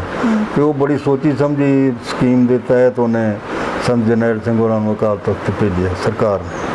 ਕਿਉਂਕਿ ਇਹ ਸੰਤ ਜਰਨੈਲ ਸਿੰਘ ਹੋਰਾਂ ਨੇ ਮੈਨੂੰ ਇੱਕ ਦਿਨ ਦੱਸਿਆ ਮੈਂ ਇੱਕ ਅਕਾਲ ਤਖ਼ਤ ਤੇ ਨਹੀਂ ਸੀ ਜਾਣਾ ਚਾਹੁੰਦਾ। ਅੱਛਾ। ਲੇਕਿਨ ਇੱਕ ਮਤਲਬ ਇੱਥੇ ਇੱਕ ਜਥੇਬੰਦੀ ਹੈ, ਖਾੜਕੂ ਜਥੇਬੰਦੀ, ਜਿਨ੍ਹਾਂ ਨੇ ਮੈਨੂੰ ਧੱਕ ਕੇ ਮਤਲਬ ਇੱਥੋਂ ਗੁਰੂ ਨਾਨਕ ਨਿਵਾਸ ਤੋਂ ਅਕਾਲ ਤਖ਼ਤ ਤੇ ਭੇਜਿਆ। ਉਹ ਫਿਰ ਜਦੋਂ ਮੈਂ ਬਾਅਦ ਦੇ ਵਿੱਚ ਉਹਦੀ ਸਾਰੀ ਇਨਕੁਆਇਰੀ ਕੀਤੀ, ਮੈਂ ਇੰਗਲੈਂਡ ਵੀ ਗਿਆ 1-2 ਵਾਰ, ਉੱਥੇ ਉਦੋਂ ਜਗਜੀਤ ਸਿੰਘ ਚੌਹਾਨ ਉੱਥੇ ਰਹਿੰਦੇ ਹੁੰਦੇ ਸੀ। ਅੱਛਾ। ਫਿਰ ਬਾਅਦ ਦੇ ਜਗਜੀਤ ਸਿੰਘ ਚੌਹਾਨ ਇੱਥੇ ਵੀ ਆ ਗਏ। ਤੇ ਇੱਥੇ ਆ ਕੇ ਮੈਂ ਇੱਕ ਦਿਨ ਉਹਨਾਂ ਨੂੰ ਮਿਲਿਆ ਤੇ ਕਹਿਣ ਲੱਗੇ ਵੀ ਮੈਥੋਂ ਬਹੁਤ ਵੱਡਾ ਪਾਪ ਹੋਇਆ ਤੇ ਮੈਂ ਬਖਸ਼ੇ ਨਹੀਂ ਜਾਣਾ। ਅੱਛਾ। ਮੈਂ ਕਿਹਾ ਜੀ ਕਿਉਂ, ਕੀ ਗੱਲ ਹੈ? ਕਹਿਣ ਲੱਗਾ ਮੈਂ ਜਦੋਂ ਸੰਤ ਜਰਨੈਲ ਸਿੰਘ ਨੂੰ ਇਹਨਾਂ ਨੇ ਖਾੜਕੂ ਜਥੇਬੰਦੀ ਨੇ ਉੱਥੋਂ ਕੱਢਿਆ, ਗੁਰੂ ਨਾਨਕ ਨਿਵਾਸ ਦਾ ਅਕਾਲ ਤਖ਼ਤ ਤੇ ਭੇਜਿਆ, ਉਸ ਤੋਂ ਪਹਿਲਾਂ ਕਹਿੰਦਾ ਇਹਨਾਂ ਦੇ ਕੋਲ ਹਥਿਆਰ ਤਕਰੀਬਨ ਬਰਾਬਰ ਸੀ, ਉਹਨੇ ਸੰਤਾਂ ਦੇ ਬੰਦਿਆਂ ਕੋਲ ਸੀ ਤੇ ਉਹਨੇ ਕੋਲ ਜਥੇਬੰਦੀ ਕੋਲ ਸੀ। ਅੱਛਾ। ਤੇ ਮੈਂ ਇੰਗਲੈਂਡ ਤੋਂ ਹਥਿਆਰ ਭੇਜੇ ਨੇ ਜਿਹੜੇ, ਉਸ ਤੋਂ ਬਾਅਦ ਉਹਨਾਂ ਦਾ ਜਿਹੜਾ ਭਾਰੀ ਹੋ ਗਿਆ ਪੱਖ, ਹਥਿਆਰ ਜ਼ਿਆਦਾ ਹੋ ਗਏ ਤੇ ਸੰਤਾਂ ਨੇ ਇਹ ਸੋਚਿਆ ਵੀ ਹੁਣ ਅਸੀਂ ਜੇ ਆਪਸ 'ਚ ਲੜੀਏ ਤੇ ਭਰਾ ਮਾਰੂ ਜੰਗ ਹੋਊਗੀ। ਇਸ ਵਾਸਤੇ ਉਹਨਾਂ ਨੇ ਸਿਆਣਪ ਕੀਤੀ, ਉਹ ਅਕਾਲ ਤਖ਼ਤ ਤੇ ਚਲੇ ਗਏ। ਅੱਛਾ। ਤੇ ਜੇ ਮੈਂ ਉਹਨਾਂ ਨੂੰ ਹਥਿਆਰ ਨਾ ਭੇਜਦਾ ਫਿਰ ਸ਼ਾਇਦ ਸੰਤ ਅਕਾਲ ਤਖ਼ਤ ਤੇ ਨਾ ਜਾਂਦੇ, ਤੇ ਜੇ ਅਕਾਲ ਤਖ਼ਤ ਤੇ ਨਾ ਜਾਂਦੇ ਤੇ ਫਿਰ ਸ਼ਾਇਦ ਇਹ ਹਮਲਾ ਵੀ ਨਾ ਹੁੰਦਾ। ਮੈਂ ਇਹਦੇ ਨਾਲ ਫਿਰ ਸਹਿਮਤ ਨਹੀਂ ਹੈਗਾ, ਕਿਉਂਕਿ ਮੈਂ ਤਾਂ ਜਿਹੜੀ ਗੱਲ ਤੁਹਾਨੂੰ ਦੱਸੀ ਅਸਲੀ ਉਹੀ ਸੀ ਕਿ ਇੰਦਰਾ ਗਾਂਧੀ ਨੇ ਕਰਨਾ ਹੀ ਕਰਨਾ ਸੀ। ਤੇ ਉਹ ਵੀ ਜੇ ਨਾ ਹੁੰਦੇ ਉੱਥੇ ਸੰਤ ਫਿਰ ਵੀ ਕਰਨਾ ਸੀ। ਨਹੀਂ, ਵੱਡਾ ਕੋਈ ਲੀਡਰ ਉਹਨੇ ਸਰੈਂਡਰ ਕਰਾਉਣਾ ਸੀ ਉੱਥੋਂ ਅਕਾਲ ਤਖ਼ਤ। ਪਹਿਲਾਂ ਮਤਲਬ ਉਹਨਾਂ ਨੂੰ ਇਹੀ ਸੀ ਵੱਡਾ ਕੋਈ ਜਿਹੜਾ ਇਹਨਾਂ ਦਾ ਜਰਨਲ ਹੋਵੇ ਜਾਂ ਵੱਡਾ ਲੀਡਰ ਹੋਵੇ, ਉਹਨੂੰ ਤਾਂ ਸਰੈਂਡਰ ਕਰਾਵਾਂ। ਤੇ ਜਿਹੜੇ ਅਕਾਲੀ ਲੀਡਰ ਸਨ ਇਹਨਾਂ ਨੂੰ ਤਾਂ ਉਹ ਸਿੱਖਾਂ ਦੇ ਲੀਡਰ ਨਹੀਂ ਸਮਝਦੇ। ਠੀਕ ਹੈ। ਇਹ ਤਾਂ ਵਿਚਾਰੇ ਉਹਨਾਂ ਦੀ ਮਤਲਬ ਚੱਪਲੀਆਂ ਟੁੱਕਣ ਵਾਲੇ ਸਨ ਵੀ ਗਿਆਨੀ ਜੈਲ ਸਿੰਘ ਹੋਰਾਂ ਨੂੰ। ਤੇ ਇਹ ਮਤਲਬ ਜਿਹੜਾ ਉਹਨਾਂ ਦੇ ਇੰਦਰਾ ਗਾਂਧੀ ਦੇ ਦਿਮਾਗ ਦੇ ਵਿੱਚ ਇਹ ਗੱਲ ਸੀ ਵੀ ਉੱਥੋਂ ਅਕਾਲ ਤਖ਼ਤ ਤੋਂ ਇਹਨਾਂ ਨੂੰ ਸਰੈਂਡਰ ਕਰਾਉਣਾ। ਤੇ ਜਦੋਂ ਸੰਤ ਜਰਨੈਲ ਸਿੰਘ ਨੂੰ ਇਹ ਪਤਾ ਲੱਗਿਆ ਵੀ ਮੈਨੂੰ ਮਤਲਬ ਕਿਸੇ ਸਾਜ਼ਿਸ਼ ਦੇ ਤਹਿਤ ਇੱਥੇ ਭੇਜਿਆ ਗਿਆ ਕਿ ਮੈਂ ਸਰੈਂਡਰ ਕਰਾਂ ਭਾਰਤੀ ਫੌਜ ਦੇ ਸਾਹਮਣੇ, ਫਿਰ ਉਹਨਾਂ ਨੇ ਮਨ ਬਣਾ ਲਿਆ ਮੈਂ ਹੁਣ ਅਕਾਲ ਤਖ਼ਤ 'ਤੇ ਆ ਗਿਆ ਤੇ 6ਵੇਂ ਪਾਤਸ਼ਾਹ ਮੇਰੀ ਪੀਰੀ ਦੇ ਮਾਲਕ ਨੇ ਇਹਨੂੰ ਐਸਟੈਬਲਿਸ਼ ਕੀਤਾ ਹੈ। ਤੇ ਜੇ ਇੱਥੇ ਸਿੱਖ ਇੱਥੋਂ ਮਤਲਬ ਅਹਿਮਦ ਸ਼ਾਹ ਅਬਦਾਲੀ ਵੇਲੇ ਮਤਲਬ ਭਾਈ ਗੁਰਬਖਸ਼ ਸਿੰਘ ਨੇ 30 ਸਿੰਘਾਂ ਦੇ ਨਾਲ ਵੀ ਉੱਥੇ ਮਤਲਬ ਮੁਕਾਬਲਾ ਕੀਤਾ ਸੀ, ਸਾਰੇ ਸ਼ਹੀਦ ਹੋ ਗਏ। ਤੇ ਉਹਨਾਂ ਦਾ ਲੌਜਿਕ ਇਹ ਸੀ ਵੀ ਅਸੀਂ ਜਾ ਕੇ ਤੇ ਮਹਾਰਾਜ ਦੇ ਅੱਗੇ ਪੁਕਾਰ ਕਰਾਂਗੇ ਦਰਗਾਹ ਦੇ ਵਿੱਚ ਵੀ ਇਹ ਸਿੱਖਾਂ ਨਾਲ ਕੀ ਹੋ ਰਿਹਾ। ਤੇ ਇਸ ਤਰ੍ਹਾਂ ਹੀ ਮਤਲਬ ਉਹਨਾਂ ਨੇ ਵੀ ਇਹੀ ਸੋਚਿਆ ਹੋ ਸਕਦਾ ਵੀ ਸ਼ਹੀਦੀ ਪਾ ਕੇ ਤੇ ਅਸੀਂ ਮਤਲਬ ਕੁਝ ਨਾ ਕੁਝ ਕਰ ਸਕਦੇ ਹਾਂ, ਤੇ ਸਰੈਂਡਰ ਕਰਤਾ ਤੇ ਫਿਰ ਤਾਂ ਸਾਰੀ ਕੌਮ ਦੀ ਮਤਲਬ ਬੇਇੱਜ਼ਤੀ ਹੋ ਜਾਣੀ। ਜੀ, ਉਸ ਵਾਸਤੇ ਉਹਨਾਂ ਨੇ ਕਿਹਾ ਯਾਨੀ ਕਿ ਉਸ ਵੇਲੇ ਦੀ ਪ੍ਰਧਾਨ ਮੰਤਰੀ ਇੰਦਰਾ ਗਾਂਧੀ ਦਾ ਮਕਸਦ ਸਿਰਫ ਖਾੜਕੂਆਂ ਨੂੰ ਫੜਨਾ ਨਹੀਂ ਸੀ ਨਾ, ਉਹ ਅਕਾਲ ਤਖਤ ਤੋਂ ਸਰੈਂਡਰ ਕਰਾਉਣਾ ਸੀ। ਸਿੱਖਾਂ ਦੀ ਮਤਲਬ ਜਿਹੜੀ ਸਪਿਰਿਟ ਹੈ, ਜਿਹੜੀ ਸਪਿਰਚੁਅਲ ਪਾਵਰ ਹੈ, ਜਾਂ ਜਿਹੜੀ ਰਿਲੀਜੀਅਸ ਪਾਵਰ ਹੈ, ਜਿਹੜਾ ਇਹਨਾਂ ਦਾ ਇਤਿਹਾਸ ਹੈ, ਉਹਨੂੰ ਮਲੀਆਮੇਟ ਕਰਕੇ ਤੇ ਹਿੰਦੂਆਂ ਦੇ ਵਿੱਚ ਮਿਲਾਉਣਾ ਸੀ। ਵੀ ਇਹ ਸਿੱਖ ਇੱਕ ਇੱਛਾਧਾਰੀ ਹਿੰਦੂ ਨੇ ਤੇ ਸਾਡੀ ਸੋਲਡ ਆਰਮ ਨੇ ਲੜਾਈ ਵਾਸਤੇ ਰੱਖੇ ਹੋਏ ਨੇ ਅਸੀਂ, ਜਾਂ ਇਹ ਮਤਲਬ ਅਨਾਜ ਪੈਦਾ ਕਰਨ ਵਾਸਤੇ ਨੇ, ਰੋਟੀ ਖਵਾਉਣ ਵਾਸਤੇ ਨੇ ਸਾਨੂੰ ਤੇ ਜਾਂ ਇਹ ਬਾਰਡਰ ਤੇ ਲੜਨ ਵਾਸਤੇ ਨੇ, ਹੋਰ ਇਹਨਾਂ ਦਾ ਕੋਈ ਕੰਮ ਨਹੀਂ। ਸੋ ਡਾਕਟਰ ਸਾਹਿਬ ਕਿ ਜੋ ਫਿਰ ਮਕਸਦ ਸੀ ਇੰਦਰਾ ਗਾਂਧੀ ਦਾ ਪ੍ਰਧਾਨ ਮੰਤਰੀ ਤਤਕਾਲੀ ਦਾ, ਕਾਮਯਾਬ ਹੋ ਪਾਈ? ਕਿਹਨੂੰ ਫਾਇਦਾ ਹੋਇਆ ਇਸ ਲੜਾਈ ਦਾ? ਕਾਮਯਾਬ ਤਾਂ ਨਹੀਂ ਹੋ ਪਾਈ ਉਹ, ਕਿਉਂਕਿ ਮੈਂ ਉੱਥੇ ਵਿੱਚ ਸੀ, ਮੈਨੂੰ ਪਤਾ ਲੱਗਿਆ ਵੀ ਇਹਨਾਂ ਨੇ ਫੌਜ ਨੂੰ ਇਸ ਵਜੇ 2 ਘੰਟਿਆਂ ਸੰਤਰੂ ਫੜ ਕੇ ਲੈ ਆਵਾਂਗੇ। ਲੇਕਿਨ ਜਿਹੜੇ ਹਿਸਾਬ ਨਾਲ ਮੈਂ ਉਹਦੀ ਕਿਤਾਬ ਪੜ੍ਹੀ ਜਨਰਲ ਕੇ.ਐਸ. ਬਰਾੜ ਦੀ, ਉਹਦੇ ਜਿਹੜਾ ਉਹਨੇ ਸਾਰਾ ਲਿਖਿਆ ਵੀ ਅਸੀਂ ਇੰਨੀ ਫੌਜ ਲਾਈ ਤੇ ਇਸ ਤਰ੍ਹਾਂ ਅਸੀਂ ਮਤਲਬ ਗਏ ਅੰਦਰ ਤੇ ਇੰਨਾ ਸਾਰਾ ਨੁਕਸਾਨ ਹੋਇਆ, ਉਹ ਤੋਂ ਇਹ ਲੱਗਦਾ ਵੀ ਬਿਲਕੁਲ ਹੀ ਮਤਲਬ ਫੇਲ ਹੀ ਹੋਏ ਨੇ, ਪੂਰੀ ਤਰ੍ਹਾਂ ਫੇਲ ਹੋਏ। ਫਿਰ ਉਹਨਾਂ ਨੂੰ ਟੈਂਕ ਵੀ ਲਿਆਉਣੇ ਪਏ, ਉਹ ਇੰਦਰਾ ਗਾਂਧੀ ਦੀ ਪਰਮਿਸ਼ਨ ਲੈ ਕੇ ਹੀ ਉਹਨਾਂ ਨੇ ਟੈਂਕ ਲਿਆਤੇ ਨੇ। ਜਦੋਂ ਉਹਨਾਂ ਨੂੰ ਇਹ ਪਤਾ ਲੱਗਿਆ ਵੀ ਸਾਨੂੰ ਅਕਾਲ ਤਖਤ ਦੇ ਨੇੜੇ ਜਾਣ ਹੀ ਨਹੀਂ ਦਿੰਦੇ, ਫੜਨਾ ਤਾਂ ਕਿਤੇ ਦੂਰ ਰਿਹਾ। ਇੱਧਰੋਂ ਘੰਟਾ ਘਰ ਵਾਲੇ ਪਾਸਿਓਂ ਤੇ ਰੈਫਰੈਂਸ ਲਾਇਬ੍ਰੇਰੀ ਵਾਲੇ ਪਾਸਿਓਂ ਬਹੁਤ ਜ਼ਿਆਦਾ ਨੁਕਸਾਨ ਹੋਇਆ ਸੀ ਫੌਜ ਦਾ। ਜਦੋਂ ਇੱਥੇ ਮੈਨੂੰ ਪਤਾ ਮੋਰਚੇ ਬਹੁਤ ਤਗੜੇ ਸੀ, ਹਥਿਆਰ ਬਹੁਤ ਸੀ। ਇੱਕ ਇਹਨਾਂ ਨੇ ਮਤਲਬ ਸਾਡੇ ਕੋਲ ਗ੍ਰੇਨੇਡ ਸੀ, ਅਸੀਂ ਤਾਂ 3 ਤਰੀਕ ਨੂੰ ਲੈਣੇ ਹਥਿਆਰ ਉੱਥੋਂ ਆ ਕੇ ਮਤਲਬ ਅਕਾਲ ਤਖਤ ਤੋਂ। ਠੀਕ ਹੈ, ਧਾਲੀਵਾਲ ਸਾਹਿਬ ਮੈਨੂੰ ਨਾਲ ਲੈ ਕਹਿੰਦੇ ਚਲੋ ਆਪਾਂ ਸੰਤਾਂ ਕੋਲ ਚੱਲਦੇ ਹਾਂ। ਉਹ ਤਾਂ ਫਿਰ ਗੱਲ ਛਿੜ ਵੀ ਜੇ ਮਤਲਬ ਫੌਜ ਆਉਂਦੀ ਹੈ ਤੇ ਫਿਰ ਸਾਡੇ ਕੋਲ ਤਾਂ ਕੋਈ ਹਥਿਆਰ ਨਹੀਂ, ਅਸੀਂ ਕਿਵੇਂ ਲੜਾਂਗੇ। ਫਿਰ ਉਹਨਾਂ ਨੇ ਕਿਹਾ ਆਪਦਾ ਜਿਹੜਾ ਉਹਨਾਂ ਦਾ ਗੜਵਈ ਸੀ ਕਿ ਇਹਨਾਂ ਨੂੰ ਇੱਕ ਥੋਮਸਨ ਗਨ ਤੇ ਮਤਲਬ ਅਮਨੀਸ਼ਨ ਜਿਹੜਾ ਉਹ ਦੇ ਦਿਓ ਦੋਵਾਂ ਨੂੰ। ਤੁਸੀਂ ਹਥਿਆਰਾਂ ਦੀ ਵਰਤੋਂ ਕੀਤੀ ਉਸ ਦਿਨ? ਤੁਹਾਨੂੰ ਲੋੜ ਪਈ ਉਹਨਾਂ ਦਿਨਾਂ ਦੇ ਵਿੱਚ? ਨਹੀਂ, ਲੋੜ ਨਹੀਂ ਪਈ ਮੈਨੂੰ ਉੱਥੇ ਜੀ। ਵੈਸੇ ਮਤਲਬ ਅਸੀਂ ਹਰ ਵੇਲੇ ਤਿਆਰ ਸੀ ਹਥਿਆਰ ਵਰਤਣ ਵਾਸਤੇ ਜੇ ਕੋਈ ਮਤਲਬ ਵਿਰੋਧੀ ਸਾਡੇ ਸਾਹਮਣੇ ਆਉਂਦਾ ਤਾਂ, ਕਿਉਂਕਿ ਸਾਡਾ ਜਿਹੜਾ ਮੋਰਚਾ ਸੀ ਨਾ ਜਿੱਥੇ 2 ਨਿਸ਼ਾਨ ਸਾਹਿਬ ਨੇ ਅਕਾਲ ਤਖਤ ਦੇ, ਉਹਦੇ ਪਿਛਲੇ ਪਾਸੇ ਜਿਹੜੀ ਡਿਊਟੀ ਹੈ ਨਾ, ਉਹ ਜੇ ਆਪਾਂ ਪੌੜੀਆਂ ਚੜੀਏ ਤੇ ਖੱਬੇ ਪਾਸੇ ਉਹਦਾ ਕਮਰਾ ਹੁੰਦਾ ਸੀ। ਹੁਣ ਤਾਂ ਸ਼ਹੀਦ ਭਾਈ ਫੌਜਾ ਸਿੰਘ ਦੀ ਪਤਨੀ ਰਹਿੰਦੇ ਆ ਜਿੱਥੇ? ਪਤਨੀ ਸੱਜੇ ਪਾਸੇ ਹੋ ਰਹੇ ਓਕੇ, ਖੱਬੇ ਪਾਸੇ ਸੀ। ਖੱਬੇ ਪਾਸੇ ਉੱਥੇ ਕਮਰਾ ਸੀ ਜੀ। ਹੁਣ ਤਾਂ ਉੱਥੇ ਯਾਦਗਾਰ ਬਣੀ ਹੋਈ ਹੈ। ਹੁਣ ਯਾਦਗਾਰ ਬਣੀ ਹੋਈ, ਪੌੜੀਆਂ ਬਣਾਤੀਆਂ ਉਹ ਕਮਰਾ ਬੰਦ ਕਰਕੇ। ਜੀ। ਉਦੋਂ ਇਹ ਕਮਰਾ ਹੁੰਦਾ ਸੀ ਤੇ 4 ਤਰੀਕ ਨੂੰ ਜਦੋਂ ਅਟੈਕ ਹੋਇਆ ਸਵੇਰੇ, ਉਦੋਂ ਮਤਲਬ ਸਾਡਾ ਮੋਰਚਾ ਜਿਹੜਾ ਉੱਥੇ ਸੀ ਉਸ ਕਮਰੇ ਦੇ ਵਿੱਚ। ਮੇਰਾ ਫੈਡਰੇਸ਼ਨ ਦੇ 3-4 ਮੁੰਡੇ ਹੋਰ ਸੀ, ਧਾਲੀਵਾਲ ਸੀ, ਇਹ ਸਾਰੇ ਅਸੀਂ ਮਤਲਬ 4 ਤਰੀਕ ਰਾਤ ਨੂੰ ਅਸੀਂ ਉਸ ਕਮਰੇ 'ਚ ਰਹੇ ਹਾਂ।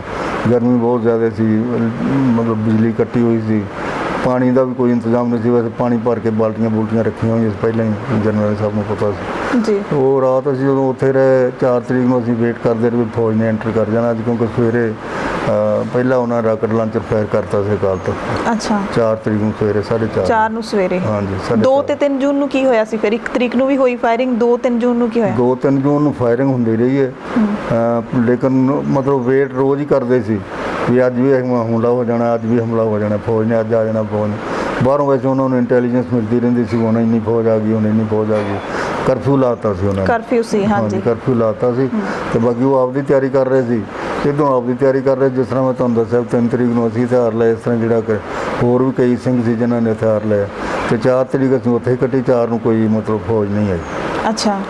ਤੇ 4-5 ਨੂੰ 4 ਤਰੀਕ ਤੁਸੀਂ ਕਹਿੰਦੇ ਸਵੇਰੇ ਰਾਕਟ ਲਾਂਚ ਕੀਤਾ? ਰਾਕਟ ਲਾਂਚਰ ਮਾਰਿਆ। ਅੱਛਾ। ਉਸ ਤੋਂ ਬਾਅਦ ਫਿਰ ਉਹਨਾਂ ਨੇ ਜਿਹੜੇ ਬੁੰਗੇ ਨੇ ਨਾ ਉੱਚੇ, ਜਿਹੜੇ ਲੰਗਰ ਹਾਲ ਵਾਲੇ ਰਾਮਗੜੀਆ ਬੁੰਗੇ, ਹਾਂਜੀ, ਉੱਥੇ ਫਿਰ ਉਹ ਤੋਪਾਂ ਦੇ ਫਾਇਰ ਕਰਦੇ ਰਹੇ ਬਹੁਤ ਜ਼ਿਆਦਾ ਉਹਨਾਂ ਬੁੰਗਿਆਂ ਤੇ। ਅੱਛਾ। ਮਤਲਬ ਡਰਾਉਣ ਵਾਸਤੇ ਸਿੱਖਾਂ ਨੂੰ, ਸਰੈਂਡਰ ਕਰਨ ਵਾਸਤੇ। ਉਹਨਾਂ ਨੂੰ ਲੱਗਦਾ ਸੀ ਕਿ ਉੱਥੇ ਮੋਰਚੇ ਲੱਗੇ। ਹਾਂ, ਮੇਨ ਮਕਸਦ ਇਹ ਸੀ ਉਹਨਾਂ ਦਾ ਵੀ ਅਸੀਂ ਡਰਾ ਕੇ ਤੇ ਸਰੈਂਡਰ ਕਰਾ ਦਈਏ। ਜਿਹੜੇ ਸਿੱਖ ਨੇ ਜਾਂ ਜਿਹੜੇ ਜਰਨੈਲ ਸਿੰਘ ਦੇ ਨਾਲ ਜਿਹੜੇ ਖਾੜਕੂ ਨੇ, ਉਹਨਾਂ ਨੇ ਆਪੇ ਹੱਥ ਖੜੇ ਕਰਕੇ ਸਰੈਂਡਰ ਕਰ ਦੇਣਾ, ਫੌਜ ਨਾਲ ਕਾਹਦਾ ਮੁਕਾਬਲਾ। ਉਹਨਾਂ ਦੀ ਇਹ ਵਿਚਾਰ ਸੀ, ਲੇਕਿਨ ਇੱਧਰ ਇਹ ਵਿਚਾਰ ਸੀ ਵੀ ਕਿਸੇ ਕੀਮਤ ਤੇ ਵੀ ਸਰੈਂਡਰ ਨਹੀਂ ਕਰਨਾ। ਜੀ।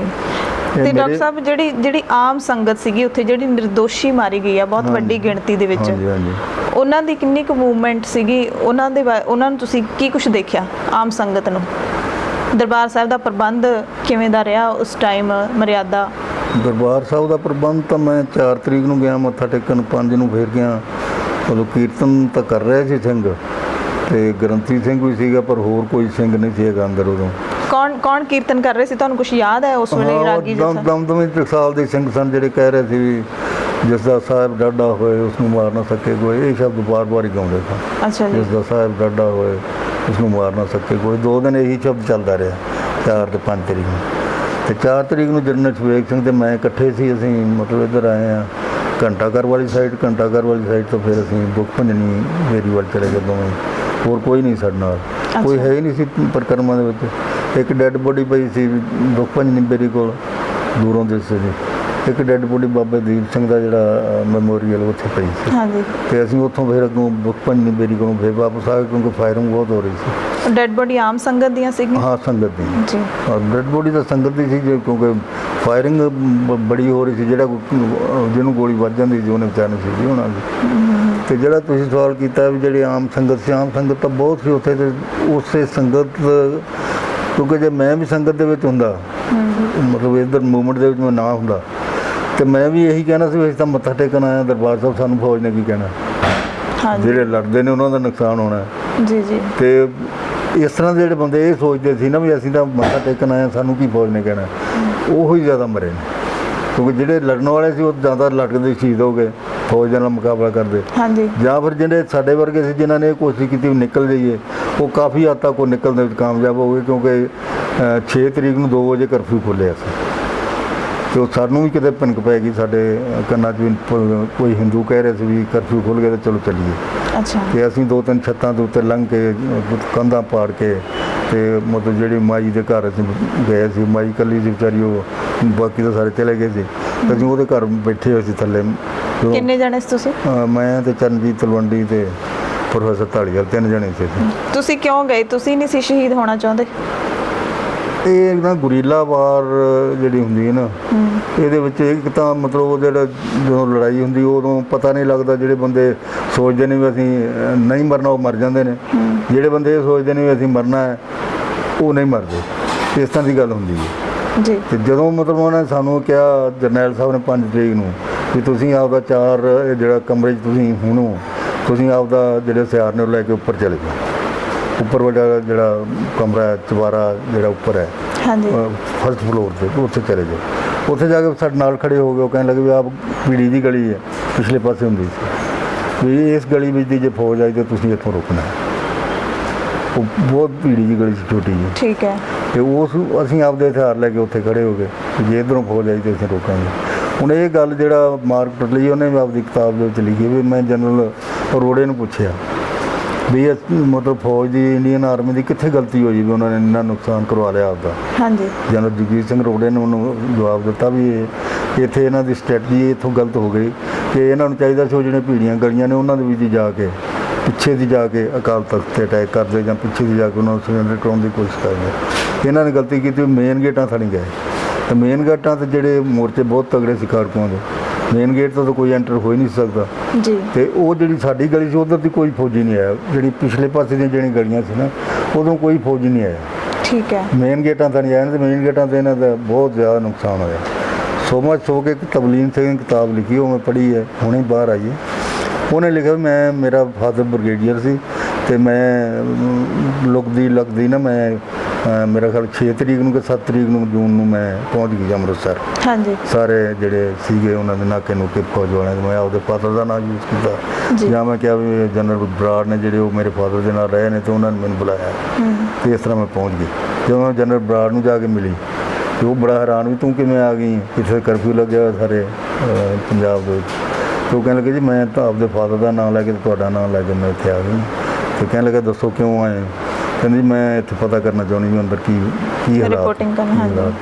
ਤੇ ਉਹ ਕਹਿਣ ਲੱਗਾ ਇੱਕ ਕੈਪਟਨ ਨੂੰ ਉਹਨੇ ਕਿਹਾ ਵੀ ਆ ਗੱਡੀ ਲੈ ਜਾ ਤੇ ਇਹਨੂੰ ਨਾਲ ਲੈ ਜਾ ਤੇ ਇਹਨੂੰ ਦਿਖਾ ਦੇ ਜਿਹੜਾ ਕੁਝ ਚਾਹੁੰਦੀ।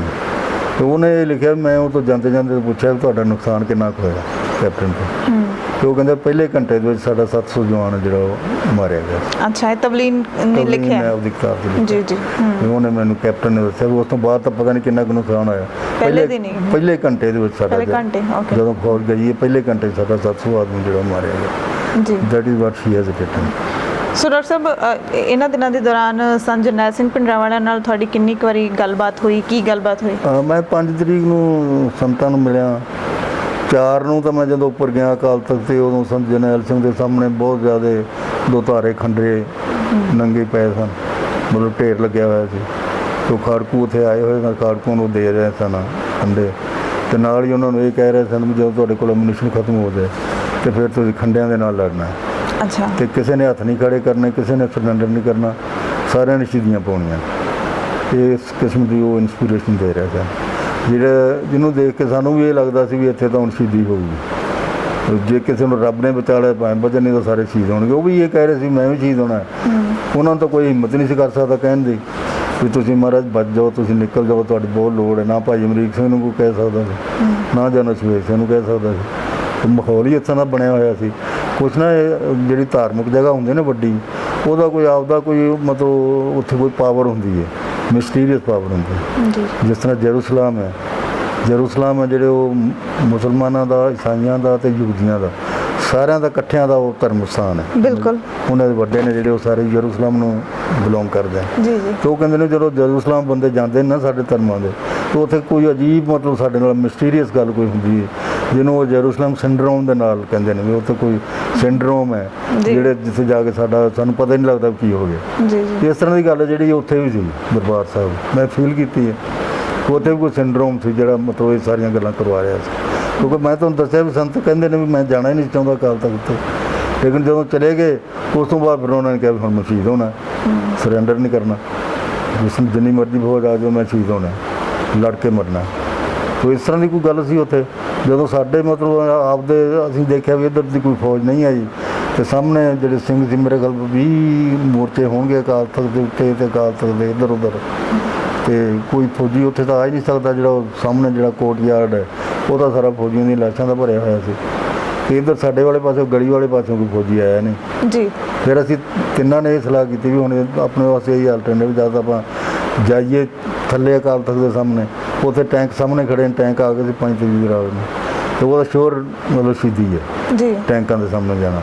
ਤੇ ਇਹ ਸੰਤਾਂ ਨੇ ਵੀ ਕਹਿ ਦਿੱਤਾ ਸੀ ਉਦੋਂ ਜਦੋਂ ਟੈਂਕ ਆ ਗਏ, ਉਦੋਂ ਉਹਨਾਂ ਨੇ ਕਹਿ ਦਿੱਤਾ ਵੀ ਜਿੰਨੇ ਭਾਈ ਨਿਕਲਣਾ ਨਿਕਲ ਜਾਓ, ਅਸੀਂ ਤਾਂ ਸ਼ਹੀਦੀ ਪਾਉਣੀ। ਜਿਸ ਤਰ੍ਹਾਂ ਬਾਬਾ ਦੀਪ ਸਿੰਘ ਨੇ ਲਾਈਨ ਖਿੱਚ ਲਈ ਸੀ, ਹਾਂ ਉਸ ਤਰ੍ਹਾਂ ਦੀ ਗੱਲ ਵੀ ਉੱਥੇ ਹੋ ਗਈ ਸੀ। ਤੇ ਫਿਰ ਕਈ ਬੰਦੇ ਨੇ ਜਿਹੜੇ ਉੱਥੋਂ ਵੀ ਨਿਕਲੇ ਅਕਾਲ ਤਖਤ ਤੋਂ, ਸੰਤ ਜਰਨੈਲ ਸਿੰਘ ਦੇ ਨਾਲ ਸੀ ਜਿਹੜੇ, ਜਿਨ੍ਹਾਂ 'ਚ ਇੱਕ ਖੋਜਕੀਪੁਰ ਹੈ ਅੰਮ੍ਰਿਤਸਰ ਰਹਿੰਦਾ ਹੈ, ਇੱਕ ਜਨਰਲ ਗੁਲਾਬ ਸਿੰਘ ਹੁੰਦਾ ਸੀ, ਇੱਕ ਗੁਰਜੀਤ ਸਿੰਘ ਜਿਹੜਾ ਬਾਅਦ ਦੇ ਵਿੱਚ ਫੈਡਰੇਸ਼ਨ ਦਾ ਪ੍ਰਧਾਨ ਰਿਹਾ। ਇਹ ਤਿੰਨੇ ਹੋਰ ਇਹਨਾਂ ਦੇ ਨਾਲ 4-5 ਹੋਰ ਵੀ ਸੀ। 10 ਸਿੰਘ ਤਾਂ ਮੈਂ ਜਾਣਦਾ ਜਿਹੜੇ ਉੱਥੋਂ ਸੰਤਾਂ ਦੇ ਨਾਲ, ਜਦੋਂ ਸੰਤਾਂ ਨੇ ਕਹਿ ਦਿੱਤਾ ਜਿਹਨੇ ਨਿਕਲਣਾ ਨਿਕਲ ਜਾਓ, ਅਸੀਂ ਸ਼ਹੀਦ ਹੋਣਾ। ਉਹ 10 ਕਿੰਨੇ ਜਣੇ ਫਿਰ ਨਿਕਲੇ ਬਾਹਰ ਸੰਤਾਂ ਦੇ ਨਾਲ ਕਹਿੰਦੇ ਨੇ ਵੀ 25-30 ਸਿੰਘ ਨੇ ਜਿਹੜੇ ਉਹ ਨਿਕਲੇ ਨੇ। ਅੱਛਾ। ਭਾਈ ਅਮਰੀਕ ਸਿੰਘ ਦੇ ਨਾਲ ਤੇ ਸੰਤਾਂ ਦੇ ਨਾਲ 25-30 ਨਹੀਂ ਜਿਹੜੇ ਛੱਡ ਕੇ ਚਲੇ ਗਏ, ਛੱਡ ਕੇ ਜਿਹੜਾ 10 ਨੂੰ ਤਾਂ ਮੈਂ ਜਾਣਦਾ, 10 ਤੋਂ ਹੋਰ ਜ਼ਿਆਦਾ ਵੀ ਹੋ ਸਕਦੇ ਨੇ, 20-25 ਵੀ ਹੋ ਸਕਦੇ ਨੇ ਜੀ। 20-25 ਨੇ ਜਿਹੜੇ ਪਿਛਲੇ ਪਾਸੇ ਅਕਾਲ ਤਖਤ ਤੋਂ ਨਿਕਲ ਕੇ। ਸੋ ਡਾਕਟਰ ਸਾਹਿਬ ਜੇ ਸੰਤ ਜਰਨੈਲ ਸਿੰਘ ਭਿੰਡਰਾਂਵਾਲੇ ਸਰੈਂਡਰ ਕਰ ਦਿੰਦੇ, ਉਹਦਾ ਕੀ ਅਸਰ ਹੋਣਾ ਸੀ? ਉਹਦਾ ਅਸਰ ਸਿੱਖਾਂ ਨੂੰ ਬਹੁਤ ਜ਼ਿਆਦਾ ਜ਼ਲਾਲਤ ਝੱਲਣੀ ਪੈਣੀ ਸੀ, ਕਿਉਂਕਿ ਸੰਤ ਜਰਨੈਲ ਸਿੰਘ ਤਾਂ ਹੁਣੇ ਨਹੀਂ ਗਈ ਛੱਡਦੇ ਕਿ ਉਹਨੂੰ ਕੀ ਲੋੜ ਸੀ ਉੱਥੇ ਜਾਣ ਦੀ, ਉਹਨੇ ਬਹੁਤ ਨੁਕਸਾਨ ਕਰਾਇਆ, ਇਹ ਕੀਤਾ ਉਹ ਕੀਤਾ। ਜਿਹੜਾ ਸਾਡਾ ਇਤਿਹਾਸ ਹੈ ਨਾ ਸਿੱਖਾਂ ਦਾ ਜਿਹੜਾ ਇਤਿਹਾਸ ਹੈ, ਜੇ ਤਾਂ ਉਹਦੇ ਨਾਲ ਅਸੀਂ ਰਿਲੇਟ ਕਰੀਏ ਸੰਤ ਜਰਨੈਲ ਸਿੰਘ ਨੂੰ, ਫਿਰ ਤਾਂ ਉਹ 100% ਜਿਹੜਾ ਉਹ ਕਰੈਕਟ ਹੈ। ਉੱਥੇ ਸ਼ਹੀਦੀ ਹੀ ਪਾਉਣੀ ਚਾਹੀਦੀ ਸੀ, ਤੇ ਸ਼ਹੀਦੀ ਪਾ ਕੇ ਫੌਜ ਦੇ ਨਾਲ ਇਸ ਤਰ੍ਹਾਂ ਲੜਾਈ ਲੜਨੀ ਚਾਹੀਦੀ ਜਿਸ ਤਰ੍ਹਾਂ ਉਹਨੇ ਲੜੀ। ਇੰਨਾ ਹੀ ਨੁਕਸਾਨ ਹੋਣਾ ਚਾਹੀਦਾ ਸੀ। ਇਹ ਤੁਸੀਂ ਉਹਦੇ ਕੁਲਦੀਪ ਬਰਾੜ ਦੀ ਕਿਤਾਬ ਪੜ੍ਹ ਕੇ ਦੇਖ ਲਓ। ਹਾਲਾਂਕਿ ਉਹਨੇ ਮਤਲਬ ਕਾਫੀ ਸਰਕਾਰ ਦੇ ਹੱਕ 'ਚ ਲਿਖਣ ਦੀ ਕੋਸ਼ਿਸ਼ ਕੀਤੀ, ਪਰ ਫਿਰ ਵੀ ਬਿਟਵੀਨ ਦੀ ਲਾਈਨਸ ਹੈ ਜਿਹੜੀ ਉਹ ਗੱਲ ਉਹਦੇ 'ਚ ਆਉਂਦੀ ਹੈ ਕਿ ਫੌਜ ਦਾ ਬਹੁਤ ਨੁਕਸਾਨ ਹੋਇਆ ਤੇ ਫੌਜ ਬੜੀ ਡੀਮੋਰਲਾਈਜ਼ ਹੋ ਗਈ। ਬਿਲਕੁਲ। ਮੈਂ ਤਾਂ ਕਲਕੱਤੇ ਹੀ ਰਿਹਾ, ਤੇ ਚਰਨਜੀਤ ਤਲਵੰਡੀ ਹੈ ਜਿਹੜਾ, ਉਹ ਫਿਰ ਪੰਜਾਬ ਆ ਗਿਆ ਸੀ। ਚਰਨਜੀਤ ਤਲਵੰਡੀ ਨੇ ਆ ਕੇ ਫਿਰ ਯੰਗ ਯੂਥ ਦੇ ਨਾਲ ਕੰਟੈਕਟ ਕਰਨੇ ਸ਼ੁਰੂ ਕਰਤੇ, ਦੁਬਾਰਾ ਰੀਆਰਗਨਾਈਜ਼ ਮਿਲੀਟੈਂਟ ਮੂਵਮੈਂਟ ਨੂੰ ਦੁਬਾਰਾ ਰੀਆਰਗਨਾਈਜ਼ ਕਰਨ ਵਾਸਤੇ।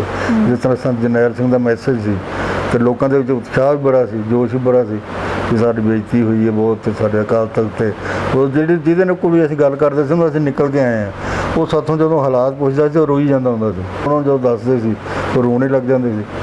ਇੰਨਾ ਮਤਲਬ ਲੋਕਾਂ ਦੇ ਵਿੱਚ ਉਸ ਗੱਲ ਦਾ ਰੋਸ ਸੀਗਾ ਜੀ। ਤੇ ਉਦੋਂ ਚਰਨਜੀਤ ਆ ਗਿਆ, ਮੈਂ ਫਿਰ ਉੱਥੇ ਰਹਿ ਗਿਆ। ਫਿਰ ਉੱਥੇ ਕਲਕੱਤੇ ਚੰਡੀਗੜ੍ਹ ਦੀ ਪੁਲਿਸ ਪਹੁੰਚ ਗਈ। ਇੱਕ ਦਿਨ ਮੈਂ ਕਲਕੱਤੇ ਧਰਮਤਲਾ ਬਾਜ਼ਾਰ ਦੇ ਵਿੱਚ ਆ ਰਿਹਾ ਸੀ ਬੱਸ 'ਚ, ਤੇ ਬੱਸ 'ਚ ਆਉਂਦੇ ਨੇ ਮੈਂ ਵੇਖਿਆ ਵੀ ਇੱਕ ਇੱਥੋਂ ਚੰਡੀਗੜ੍ਹ ਪੁਲਿਸ ਦਾ ਇੱਕ ਸਰਦਾਰ ਸੀ, ਲੰਬਾ ਜਿਹਾ, ਕਸ਼ਮੀਰਾ ਨਾਂ ਸੀ ਉਹਦਾ, ਯੂਨੀਵਰਸਿਟੀ 'ਚ ਉਹਦੀ ਡਿਊਟੀ ਹੁੰਦੀ ਸੀ, ਵੀ ਉਹ ਧਰਮਤਲਾ ਬਾਜ਼ਾਰ 'ਚ ਖੜ੍ਹਾ ਹੋਇਆ ਸੀ। ਤੇ ਮੈਂ ਕਿਹਾ ਵੀ ਇਹ ਤਾਂ ਮੈਨੂੰ ਫੜਨ ਆਏ ਨੇ।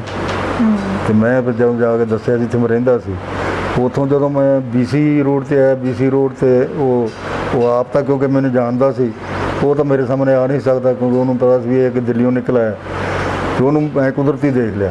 ਜੀ। ਤੇ ਉਸ ਤੋਂ ਬਾਅਦ ਜਦੋਂ ਮੈਂ ਉੱਥੋਂ ਜਿੱਥੇ ਮੈਂ ਗਿਆ ਸੀ ਉੱਥੋਂ ਮੈਂ ਜਾਣਾ ਸੀ, ਜਿੱਥੇ ਮੈਂ ਰਹਿੰਦਾ ਸੀ ਡਨਲਪ DC ਰੋਡ ਤੋਂ ਡਨਲਪ ਏਰੀਆ ਜਾਣਾ ਸੀ ਕਲਕੱਤੇ। ਉੱਥੋਂ ਫਿਰ ਮੈਨੂੰ ਪਤਾ ਲੱਗਿਆ ਵੀ ਜਿਹੜੇ ਮਤਲਬ ਆਟੋ 'ਤੇ ਮੈਂ ਜਾਂ ਟੈਕਸੀ 'ਚ ਮੈਂ ਜਾ ਰਿਹਾ ਸੀ, ਮੇਰੀ ਟੈਕਸੀ ਨੂੰ ਫਾਲੋ ਕਰ ਰਹੇ ਸੀ ਚੰਡੀਗੜ੍ਹ ਪੁਲਿਸ ਵਾਲੇ। ਅੱਛਾ। ਉਹ ਉੱਥੋਂ ਤੱਕ ਪਹੁੰਚ ਗਏ ਜਿੱਥੇ ਮੇਰੀ ਹਾਈਡ ਆਊਟ ਸੀ ਡਨਲਪ।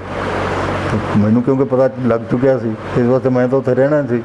ਮੈਂ ਉਹਨਾਂ ਨੂੰ ਜਾਂਦਿਆਂ ਨੂੰ ਕਿਹਾ ਵੀ ਮੈਨੂੰ ਇੱਥੋਂ ਕੱਢੋ, ਹੁਣ ਮੈਨੂੰ ਇਹਨਾਂ ਤਾਂ ਕੱਲ੍ਹ ਨੂੰ ਪੁਲਿਸ ਨੇ ਫੜ ਲੈਣਾ, ਮੇਰੇ ਮਗਰ ਆ ਗਏ ਨੇ ਇੱਥੇ। ਉਹਨਾਂ ਨੇ ਫਿਰ ਮੈਨੂੰ ਰਾਤੋਂ ਰਾਤ ਹੀ ਟਰੱਕ 'ਤੇ ਚੜ੍ਹਾ ਕੇ ਤੇ ਰਾਂਚੀ ਭੇਜ, ਕਿਸੇ ਨੂੰ ਨਹੀਂ ਪਤਾ ਮੈਂ ਕਿੱਥੇ ਹਾਂ। ਜੀ। ਉੱਥੇ ਫਿਰ ਰਾਂਚੀ ਜੀ ਦੇ ਘਰ ਮੈਂ ਰਿਹਾ 1 ਮਹੀਨਾ, ਉਹਦੇ ਘਰ ਦੇ ਉੱਤੇ ਚੁਬਾਰਾ ਸੀ। ਉੱਥੇ ਫਿਰ 1 ਮਹੀਨਾ ਮੈਂ ਅੰਦਰ ਰਿਹਾ, ਜਿਵੇਂ ਹੁਣ ਲੋਕਡਾਊਨ ਲੱਗਿਆ ਹੈ। ਅੱਛਾ। ਲੋਕਡਾਊਨ ਵਰਗਾ ਇੱਕ ਮਾਹੌਲ ਸੀ ਉੱਥੇ। ਅੰਦਰ ਬਸ ਆਪਦਾ ਬੇਟਾ ਪੜ੍ਹ ਲਿਖ ਛੱਡਦਾ ਹੁੰਦਾ ਸੀ, ਤੇ ਰਾਤ ਨੂੰ ਰੋਟੀ ਖਾ ਲੈਣੀ, ਸਵੇਰੇ ਖਾ ਲੈਣੀ, ਅਖਬਾਰ ਪੜ੍ਹ ਲੈਣੀ। ਉਸ ਤੋਂ ਬਾਅਦ ਜਦੋਂ ਮੈਂ ਫਿਰ ਕਲਕੱਤੇ ਆਇਆ, ਜਿੱਦਣ ਇੰਦਰਾ ਗਾਂਧੀ ਮਰਦੀ ਉਸ ਤੋਂ ਇੱਕ ਦਿਨ ਪਹਿਲਾਂ ਮੈਂ ਕਲਕੱਤੇ ਪਹੁੰਚ ਗਿਆ ਰਾਂਚੀ ਤੋਂ। ਜੀ ਜੀ, ਅਕਤੂਬਰ 'ਚ। ਹਾਂਜੀ, ਤੇ ਹਰਿੰਦਰ ਕਾਲੋਂ ਵੀ ਉੱਥੇ ਪਹੁੰਚ ਗਿਆ। ਇਹਨੇ ਕਿਤੇ ਆਪਦੇ ਭਰਾ ਨੂੰ ਮਿਲਣਾ ਸੀ, ਉੱਥੇ ਦਾ ਭਰਾ ਸੀ BSF, ਤੇ ਇਹ ਰਾਤ ਅਸੀਂ ਇਕੱਠੇ ਸੀ। ਇਹ ਫਿਰ ਸਵੇਰੇ ਗਿਆ ਤੇ ਦੁਬਾਰਾ ਮੁੜ ਕੇ ਆ ਗਿਆ, ਕਹਿਣ ਲੱਗਾ ਜੀ ਮੈਨੂੰ ਪਤਾ ਲੱਗਿਆ ਵੀ ਇੰਦਰਾ ਗਾਂਧੀ ਨੂੰ ਗੋਲੀ ਮਾਰ ਦਿੱਤੀ। ਅਸੀਂ ਬ੍ਰੇਕਫਾਸਟ ਦੇ ਟੇਬਲ 'ਤੇ ਬੈਠੇ ਸੀ, ਤੇ ਉੱਥੇ ਇੱਕ ਪਾਇਲਟ ਸੀ ਸ਼ਰਮਾ ਮੈਨੂੰ ਯਾਦ ਹੈ। ਜਦੋਂ ਸ਼ਰਮੇ ਨਾਲ ਅਸੀਂ ਬੈਠੇ ਬ੍ਰੇਕਫਾਸਟ ਦੇ ਟੇਬਲ 'ਤੇ, ਉਹ ਵਿਚਾਰਾ ਰੋਣ ਲੱਗ ਪਿਆ। ਅਸੀਂ ਕਿਹਾ ਕੀ ਹੋ ਗਿਆ ਸ਼ਰਮੇ ਤੁਹਾਨੂੰ? ਕਹਿੰਦਾ ਜੀ ਮੈਂ ਕੱਲ੍ਹ ਮੈਂ ਇੰਦਰਾ ਗਾਂਧੀ ਦੇ ਨਾਲ ਸੀ, ਜਿਹੜੀ ਫਲਾਈਟ ਤੋਂ ਭੁਵਨੇਸ਼ਵਰ ਗਈ ਹੈ, ਮੈਂ ਉਹਨੂੰ ਨਾਲ ਲੈ ਕੇ ਗਿਆ ਸੀ। ਅੱਛਾ। ਤੇ ਮੈਂ ਉਹਨੂੰ ਵਾਪਸ ਛੱਡ ਕੇ ਮੈਨੂੰ ਕਲਕੱਤੇ ਆਉਣਾ ਪੈ ਗਿਆ। ਮੈਂ ਕਲਕੱਤੇ ਆ ਗਿਆ ਤੇ ਮੈਂ ਰੋ ਇਸ ਕਰਕੇ ਰਿਹਾ ਵੀ ਹੁਣ ਜਿਹੜਾ ਸਿੱਖਾਂ ਦਾ ਤੇ ਹਿੰਦੂਆਂ ਦਾ ਜਿਹੜਾ ਪਾੜਾ ਹੈ ਉਹ ਬਹੁਤ ਵੱਧ ਜਾਣਾ। ਸੋ ਡਾਕਟਰ ਸਾਹਿਬ, ਉਸ ਤੋਂ ਬਾਅਦ ਜਿਹੜੀ ਮੂਵਮੈਂਟ ਚੱਲੀ ਸੀਗੀ ਪੰਜਾਬ ਦੇ ਵਿੱਚ, ਹਜ਼ਾਰਾਂ ਹੀ ਨਿਰਦੋਸ਼ ਸਿੱਖ ਨੌਜਵਾਨ ਮਾਰੇ, ਪੰਜਾਬ ਪੁਲਿਸ ਦੇ ਵੱਲੋਂ ਮਾਰੇ ਗਏ, ਉਸ ਬਾਰੇ ਤੁਸੀਂ ਕੀ ਕਹਿਣਾ ਚਾਹੁੰਦੇ ਹੋ? ਕਿ ਸਿੱਖ ਕੌਮ ਨੂੰ ਕੀ ਪ੍ਰਾਪਤੀ ਹੋਈ ਹੈ ਉਸ ਦੌਰ ਤੋਂ? ਦੇਖੋ, ਜਿਹੜੀਆਂ ਆਜ਼ਾਦੀ ਦੀਆਂ ਲੜਾਈਆਂ ਹੁੰਦੀਆਂ ਨਾ, ਉਹਦੇ ਵਿੱਚ ਇਹ ਤਾਂ ਹੁੰਦਾ ਹੀ ਹੈ। ਜਿਸ ਤਰ੍ਹਾਂ ਹਿੰਦੁਸਤਾਨ ਦੀ ਲੜਾਈ ਤੁਸੀਂ ਦੇਖ ਲਓ, 1914 'ਚ ਗਦਰ ਪਾਰਟੀ ਬਣੀ, ਗਦਰ ਮੂਵਮੈਂਟ ਚੱਲੀ ਅਮਰੀਕਾ ਤੋਂ। ਉਹਦੇ ਵਿੱਚ ਜ਼ਿਆਦਾ ਸਿੱਖ ਸਨ, ਥੋੜ੍ਹੇ ਜਿਹੇ ਹਿੰਦੂ ਸਨ ਪੜ੍ਹੇ ਲਿਖੇ। ਜੀ। ਸਿੱਖ ਜ਼ਿਆਦਾ ਕੁਰਬਾਨੀਆਂ ਉਹਨਾਂ ਨੇ ਕੀਤੀਆਂ। 14 ਤੋਂ ਲੈ ਕੇ 47 ਤੱਕ ਕਿੰਨੇ ਸਾਲ ਬਣਦੇ ਤੇ ਕਿੰਨਾ ਨੁਕਸਾਨ ਹੋਇਆ, ਕਿੰਨੀਆਂ ਕੁਰਬਾਨੀਆਂ ਦੇਣੀਆਂ ਪਈਆਂ। ਫਿਰ ਕਾਂਗਰਸ ਨੇ ਇੱਧਰੋਂ ਸ਼ੁਰੂ ਕੀਤੀ ਹੋਈ ਸੀ ਆਪਦੀ ਮੂਵਮੈਂਟ। ਉਹ ਵੀ ਵਿਚਾਰੇ, ਹੁਣ ਜਵਾਹਰ ਲਾਲ ਨਹਿਰੂ ਹੈ ਜਿਹੜਾ, ਜਾਂ ਗਾਂਧੀ ਹੈ, ਮੇਰੇ ਖਿਆਲ 10-10 ਸਾਲ ਜੇਲ੍ਹ ਤਾਂ ਇਹਨਾਂ ਨੇ ਵੀ ਕੱਟੀ ਹੋਣੀ। ਔਰ ਇਹੋ ਜਿਹੀਆਂ ਜੇਲ੍ਹਾਂ ਇਹਨਾਂ ਨੇ ਕੱਟੀਆਂ, ਅਹਿਮਦਨਗਰ ਕਦੇ ਲੈ ਗਏ, ਕਦੇ ਕਿਸੇ ਨੂੰ ਕਿਤੇ ਲੈ ਗਏ, ਕਿਤੇ ਲੈ ਗਏ। ਇਹ ਤਾਂ ਇਹਨਾਂ ਮੂਵਮੈਂਟਾਂ ਦੇ ਵਿੱਚ ਚੱਲਦਾ ਹੀ ਹੁੰਦਾ। ਜਦੋਂ ਤੁਹਾਡੇ ਹਾਈਐਸਟ ਰਿਲੀਜੀਅਸ ਪਲੇਸ 'ਤੇ ਕੋਈ ਸਰਕਾਰ ਹੈ ਜਿਹੜੀ, ਉਹ ਤੇ ਫਿਰ ਉਹਦੇ ਨਾਲ ਤਾਂ ਤੁਹਾਡਾ ਮਰ ਜਾਣਾ ਚੰਗਾ। ਜੀ। ਸੋ ਡਾਕਟਰ ਸਾਹਿਬ, ਆਖਰੀ ਸਵਾਲ ਪੁੱਛੂੰਗੀ, ਫੈਡਰੇਸ਼ਨ ਦਾ ਅੱਜ ਕੀ ਵਜੂਦ ਹੈ? ਫੈਡਰੇਸ਼ਨ ਦਾ ਅੱਜ ਤਾਂ ਕੋਈ ਵਜੂਦ ਨਹੀਂ। ਵੈਸੇ ਫੈਡਰੇਸ਼ਨ ਦੀ ਪਾਸਟ ਹਿਸਟਰੀ ਹੈਗੀ ਹੈ, ਉਸ ਹਿਸਟਰੀ ਨੂੰ ਦੁਬਾਰਾ ਫਿਰ ਰਿਵਾਈਜ਼ ਕੀਤਾ ਜਾ ਸਕਦਾ ਹੈ। ਲੇਕਿਨ ਇਸ ਵੇਲੇ ਜਿਹੜੇ ਫੈਡਰੇਸ਼ਨ ਦੇ ਕਾਰਕੁਨ ਸਨ, ਜਿਹੜੇ ਬਾਦਲ ਅਕਾਲੀ ਦਲ ਨੇ ਖਰੀਦ ਲਏ, ਜਾਂ ਹੁਣ ਕੁਝ ਕਾਂਗਰਸ 'ਚ ਵੀ ਹੈਗੇ ਨੇ ਜਿਹੜੇ ਇਹਨਾਂ ਨੇ ਖਰੀਦ ਲਏ, ਜਾਂ ਕੁਝ ਜਿਹੜੇ ਨੇ ਉਹ ਵਿਚਾਰੇ ਤੁਰੇ ਵੀ ਫਿਰਦੇ ਐਵੇਂ। ਜਿਸ ਤਰ੍ਹਾਂ ਉਹ ਭੂਮਾ ਹੈ, ਮਨਜੀਤ ਭੂਮਾ, ਉਹਨੇ ਆਪਦੀ ਫੈਡਰੇਸ਼ਨ ਬਣਾਈ ਹੋਈ ਹੈ ਇੱਕ, ਉਹ ਮਾੜਾ ਮੋਟਾ ਕੰਮ ਕਰਦਾ। ਤੋ ਅਸੀਂ ਹਰਵਿੰਦਰ ਖਾਲਸਾ ਇੱਕ ਬਠਿੰਡੇ ਬੈਠਾ ਹੋਇਆ ਵਿਚਾਰਾ, ਉਹ ਵਾਈਸ ਪ੍ਰੈਜ਼ੀਡੈਂਟ ਸੀ। ਅਤਿੰਦਰਪਾਲ ਸਿੰਘ ਪਟਿਆਲੇ ਬੈਠਾ ਹੋਇਆ, ਉਹ ਸੀਨੀਅਰ ਵਾਈਸ ਪ੍ਰੈਜ਼ੀਡੈਂਟ ਸੀ। ਜੀ ਜੀ। ਤੇ ਸਾਰਿਆਂ ਦੇ ਦਿਲ 'ਚ ਤਾਂ ਇਹ ਗੱਲ ਹੈਗੀ ਵੀ ਦੁਬਾਰਾ ਰਿਵਾਈਵ ਕੀਤਾ ਜਾਏ। ਤੇ ਜਿਹੜੀ ਮਤਲਬ ਇੱਕ ਨਾ, ਉਹ ਤੇ ਸੰਗਤ ਸਿੰਘ ਨੇ ਇੱਕ ਕਿਤਾਬ ਲਿਖੀ, ਇੰਸਟੈਂਟ ਸਿੱਖ ਹਿਸਟਰੀ। ਜੀ ਜੀ। ਉਹ ਮੈਂ ਤੋਂ ਡਾਊਨਲੋਡ ਕੀਤੀ ਸੀ, ਕੰਪਿਊਟਰ 'ਤੇ ਹੀ ਹੈ, ਮਤਲਬ ਉਹ ਕਿਤਾਬ ਨਹੀਂ ਛਪਾ ਸਕਿਆ ਉਹਨਾਂ ਚਿਰ, ਉਹ ਵਿਚਾਰਾ ਚੜ੍ਹਾਈ ਕਰ ਗਿਆ। ਜੀ। ਉਹ ਇੰਸਟੈਂਟ ਸਿੱਖ ਹਿਸਟਰੀ ਮੈਂ ਉਹਦੇ ਪੜ੍ਹਿਆ ਵੀ ਉਹਨੇ ਕਿਹਾ ਵੀ ਜਿਹੜਾ ਸਿੱਖ ਮਤਲਬ ਲੀਡਰਸ਼ਿਪ ਹੈ ਉਹ ਆਲ ਇੰਡੀਆ ਸਿੱਖ ਸਟੂਡੈਂਟ ਫੈਡਰੇਸ਼ਨ 'ਚ ਆਉਣੀ ਸੀ। ਜੀ। ਤੇ ਕਿਉਂਕਿ ਇਹਨਾਂ ਨੇ ਆਲ ਇੰਡੀਆ ਸਿੱਖ ਸਟੂਡੈਂਟ ਫੈਡਰੇਸ਼ਨ ਨੂੰ ਅੱਗੇ ਆਉਣ ਨਹੀਂ ਦਿੱਤਾ, ਅਕਾਲੀਆਂ ਨੇ ਯੂਥ ਅਕਾਲੀ ਦਲ ਬਣਾ ਲਿਆ, ਇਸ ਵਾਸਤੇ ਲੀਡਰਸ਼ਿਪ ਜਿਹੜੀ ਸਿੱਖਾਂ ਦੀ ਫੇਲ ਹੋ ਗਈ। ਜੇ ਫੈਡਰੇਸ਼ਨ ਤੋਂ ਕੋਈ ਲੀਡਰਸ਼ਿਪ ਅੱਗੇ ਆਉਂਦੀ ਤੇ ਫਿਰ ਕੋਈ ਮਤਲਬ ਸਾਨੂੰ ਕੋਈ ਰਸਤਾ ਦੇ ਸਕਦਾ ਸੀ, ਫਿਰ ਅਸੀਂ ਮਤਲਬ ਕੁਛ ਨਾ ਕੁਛ ਅਚੀਵ ਕਰ ਸਕਦੇ ਸੀ। ਤੇ ਅੱਜ ਤਾਂ ਸਭ ਕੁਝ ਹੀ ਫੇਲ ਹੈ, ਅਕਾਲੀ ਦਲ ਵੀ ਫੇਲ ਹੈ ਤੇ ਫੈਡਰੇਸ਼ਨ ਵੀ ਖਤਮ ਹੈ। ਅੱਜ ਸਿੱਖਾਂ ਕੋਲ ਕੋਈ ਲੀਡਰਸ਼ਿਪ ਨਹੀਂ। ਅਕਾਲੀ ਦਲ ਦਾ ਤਾਂ ਅੱਗੇ ਵੀ ਅਸੀਂ ਉਹ ਸੈਂਟਰ ਨਾਲ ਰਲ ਕੇ ਚੱਲਦੇ ਨੇ ਜੀ। ਉਹ ਸੈਂਟਰ ਨਾਲ ਅਜੇ ਵੀ ਉਹਨਾਂ ਦਾ ਰਾਬਤਾ ਹੈਗਾ। ਉਹਦਾ ਲੋਕਾਂ ਦੇ ਸੈਂਟੀਮੈਂਟਸ ਉਹਨਾਂ ਦੇ ਖਿਲਾਫ ਨੇ ਹੁਣ, ਜਾਂ ਪ੍ਰਚਾਰ ਉਹਨਾਂ ਦੇ ਖਿਲਾਫ ਹੈ। ਬਾਕੀ ਉਹਨਾਂ ਦੀ ਜਿਹੜੀ ਲਾਈਨ ਹੈ ਠੀਕ ਹੈ, ਉਹ ਬੀਜੇਪੀ ਨਾਲ ਰਲੇ ਹੋਏ ਨੇ। ਬੀਜੇਪੀ ਜਿਸ ਤਰ੍ਹਾਂ ਕਹਿੰਦੀ ਉਹ ਕਰੀ ਜਾਂਦੇ ਨੇ। ਇੱਕ ਕਿਤਾਬ ਗੁਰਦੇਵ ਸਿੰਘ ਗਰੇਵਾਲ ਨੇ ਲਿਖੀ, ਸੱਚਿੰਗ ਹੈ ਜੀ, ਉਹ ਅੱਜ ਕੱਲ੍ਹ ਸ਼ਿਮਲੇ IAS, ਪਹਿਲਾਂ ਕਿਤੇ ਹੋਮ ਮਿਨਿਸਟਰੀ 'ਚ ਰਿਹਾ, ਉਹ ਵੀ ਮੈਂ ਪੜ੍ਹੀ ਸਾਰੀ ਸੱਚਿੰਗ ਆਈ। ਉਹਨੇ ਵੀ ਇਹ ਲਿਖਿਆ, ਮੈਂ ਇੱਥੇ ਦੇਖਦਾ ਹੁੰਦਾ ਸੀ ਹੋਮ ਮਿਨਿਸਟਰੀ ਜਦੋਂ ਮੈਂ ਸੀਗਾ ਇੰਦਰਾ ਗਾਂਧੀ ਦੇ ਨਾਲ ਸੀ, ਵੀ ਕਿਸ ਤਰ੍ਹਾਂ ਸਾਡੇ ਲੀਡਰਾਂ ਨੂੰ ਇਜ਼ਰਾਈਲ ਕਰਦੇ ਨੇ, ਜਿਹੜੇ ਹਿੰਦੂ ਲੀਡਰ ਨੇ, ਜਿਹੜੇ ਦਿੱਲੀ ਦੇ ਜਿਹੜੇ ਰੂਲਰ ਨੇ। ਜੀ ਜੀ। ਤੇ ਮੈਂ ਬੜਾ ਹੈਰਾਨ ਹੁੰਦਾ ਸੀ ਵੀ ਸਾਡੇ ਲੀਡਰ ਕਿਹੋ ਜਿਹੇ ਨੇ ਵੀ ਬੇਇੱਜ਼ਤੀ ਕਰਾ ਕੇ ਵਾਪਸ ਚਲੇ ਜਾਂਦੇ, ਕਿਰਪਾਨਾਂ ਹੱਥ 'ਚ ਬਣੀਆਂ ਹੁੰਦੀਆਂ ਨੇ ਤੇ ਇੱਥੇ ਆ ਕੇ ਬੇਇੱਜ਼ਤੀ ਕਰਦੇ ਨੇ, ਵਾਪਸ ਚਲੇ ਜਾਂਦੇ ਨੇ। ਤੇ ਕਹਿੰਦਾ ਉਹ ਮੈਂ ਇਹ ਨਤੀਜਾ ਕੱਢਿਆ ਵੀ ਜਿਹੜੇ ਸਿੱਖ ਨੇ ਨਾ, they are passing through A phase of curse of leadership. ਕੋਈ ਸਿੱਖ ਦੇ ਉੱਤੇ ਲੀਡਰਸ਼ਿਪ ਦਾ ਕਰਸ ਹੈ ਜਿਹਦੇ ਵਿੱਚੋਂ ਇਹ ਨਿਕਲ ਰਹੇ ਨੇ। ਤੇ ਮੇਰਾ ਖਿਆਲ ਹੈ ਵੀ ਅਸੀਂ ਉਹ ਕਰਸ ਹੈ ਜਿਹੜਾ ਉਹ ਫੈਡਰੇਸ਼ਨ ਨੂੰ ਲੱਗਿਆ ਹੋਇਆ। ਫੈਡਰੇਸ਼ਨ ਦਾ ਕੋਈ ਬੰਦਾ ਅੱਗੇ ਨਹੀਂ ਆ ਸਕਿਆ, ਤੇ ਉਹ ਜਿਹੜੇ ਬੰਦੇ ਦੂਜੇ ਸੀ ਉਹ ਅੰਡਰ ਕਰਸ ਜਿਹੜੇ ਨੇ ਉਹਨਾਂ ਨੇ ਆਪਦਾ ਰਾਜ ਲਿਆ ਹੋਇਆ, ਪੈਸੇ ਬਣਾਏ ਹੋਏ ਨੇ। ਇਹ ਤਾਂ ਉਹਨਾਂ ਦੇ ਕੋਲ ਕੁਝ ਨਹੀਂ। ਸਿੱਖ ਨੇਸ਼ਨ ਦਾ ਸੰਘਰਸ਼ ਸੀਗਾ ਉਸ ਵੇਲੇ, ਜੀ ਤੁਸੀਂ ਗੱਲ ਕੀਤੀ ਹੈ ਕਿ ਸਟਰਗਲ, ਜਦੋਂ ਸੰਘਰਸ਼ ਹੁੰਦਾ ਤਾਂ ਉਹਦੇ ਵਿੱਚ ਕੁਰਬਾਨੀਆਂ ਤਾਂ ਹੁੰਦੀਆਂ ਨੇ, ਉਹ ਸੰਘਰਸ਼ ਕਿੱਥੇ ਖੜਾ ਹੈ? ਦੇਖੋ ਜੀ, ਸਿੱਖਾਂ ਦੇ ਦਿਮਾਗ ਤੋਂ ਤਾਂ ਉਹ ਗੱਲ ਨਿਕਲ ਨਹੀਂ ਸਕਦੀ ਜਿਹੜੀ 84 ਵਾਲੀ ਗੱਲ ਹੈ, ਜਿਹੜਾ ਜੈਨੋਸਾਈਡ ਹੋਇਆ ਦਿੱਲੀ ਦੇ ਵਿੱਚ ਜਾਂ ਹੋਰ ਜਗ੍ਹਾ ਤੇ ਜਿਹੜਾ ਦਰਬਾਰ ਸਾਹਿਬ ਹੋਇਆ। ਉਸ ਤੋਂ ਬਾਅਦ ਸਾਡਾ ਹਿੰਦੁਸਤਾਨ ਦੇ ਨਾਲ ਰਹਿਣਾ ਜਾਂ ਹਿੰਦੂਆਂ ਦੇ ਨਾਲ ਰਹਿਣਾ, ਉਹ ਤਾਂ ਕੋਈ ਤੁਕ ਬਣਦੀ ਨਹੀਂ ਹੁਣ। ਸਾਨੂੰ ਇਹਨਾਂ ਨੂੰ ਅੱਡ ਹੋਣਾ ਚਾਹੀਦਾ, ਹੋਣਾ ਪਊਗਾ, ਕਿਉਂਕਿ ਇਹਨਾਂ ਨੇ ਪਾਪ ਹੀ ਏਡੇ ਵੱਡੇ ਕਰਤੇ ਦੋਵੇਂ ਹੀ। ਜੈਨੋਸਾਈਡ ਵਾਲਾ ਪਾਪ ਵੀ ਸਿੱਖਾਂ 'ਤੇ ਕੀਤਾ ਇਹਨਾਂ ਨੇ ਬਹੁਤ ਵੱਡਾ, ਤੇ ਦਰਬਾਰ ਸਾਹਿਬ ਦੇ ਅਟੈਕ ਵਾਲਾ ਵੀ। ਸਵਾਲ ਇਹ ਹੈ ਵੀ ਹੁਣ ਲੀਡਰਸ਼ਿਪ ਜਿਹੜੀ ਕੰਪੀਟੈਂਟ ਉਹ ਕਿਸ ਤਰ੍ਹਾਂ ਹੁੰਦੀ? ਕੰਪੀਟੈਂਟ ਲੀਡਰਸ਼ਿਪ ਆ ਜਾਵੇ, ਉਹਦੇ ਹੱਥ 'ਚ ਵਾਗਡੋਰ ਹੋਵੇ, ਤੇ no time we can get independence. ਜੀ ਡਾਕਟਰ ਸਾਹਿਬ, ਬਹੁਤ ਬਹੁਤ ਧੰਨਵਾਦ ਸਾਡੇ ਨਾਲ ਗੱਲਬਾਤ ਕਰਨ ਦੇ ਲਈ। Thank you. ਵਾਹਿਗੁਰੂ ਜੀ ਕਾ ਖਾਲਸਾ, ਵਾਹਿਗੁਰੂ ਜੀ ਕੀ ਫਤਿਹ। ਧਰਮ ਰਾਹੀਂ ਸੱਚ ਦੇ ਪ੍ਰਚਾਰ ਤੇ ਪ੍ਰਸਾਰ ਨੂੰ ਸਮਰਪਿਤ ਸਬਸਕ੍ਰਾਈਬ ਕਰੋ ਸਾਡਾ ਨਵਾਂ ਚੈਨਲ ਦਾ ਖਾਲਸ ਟੀਵੀ ਧਰਮ।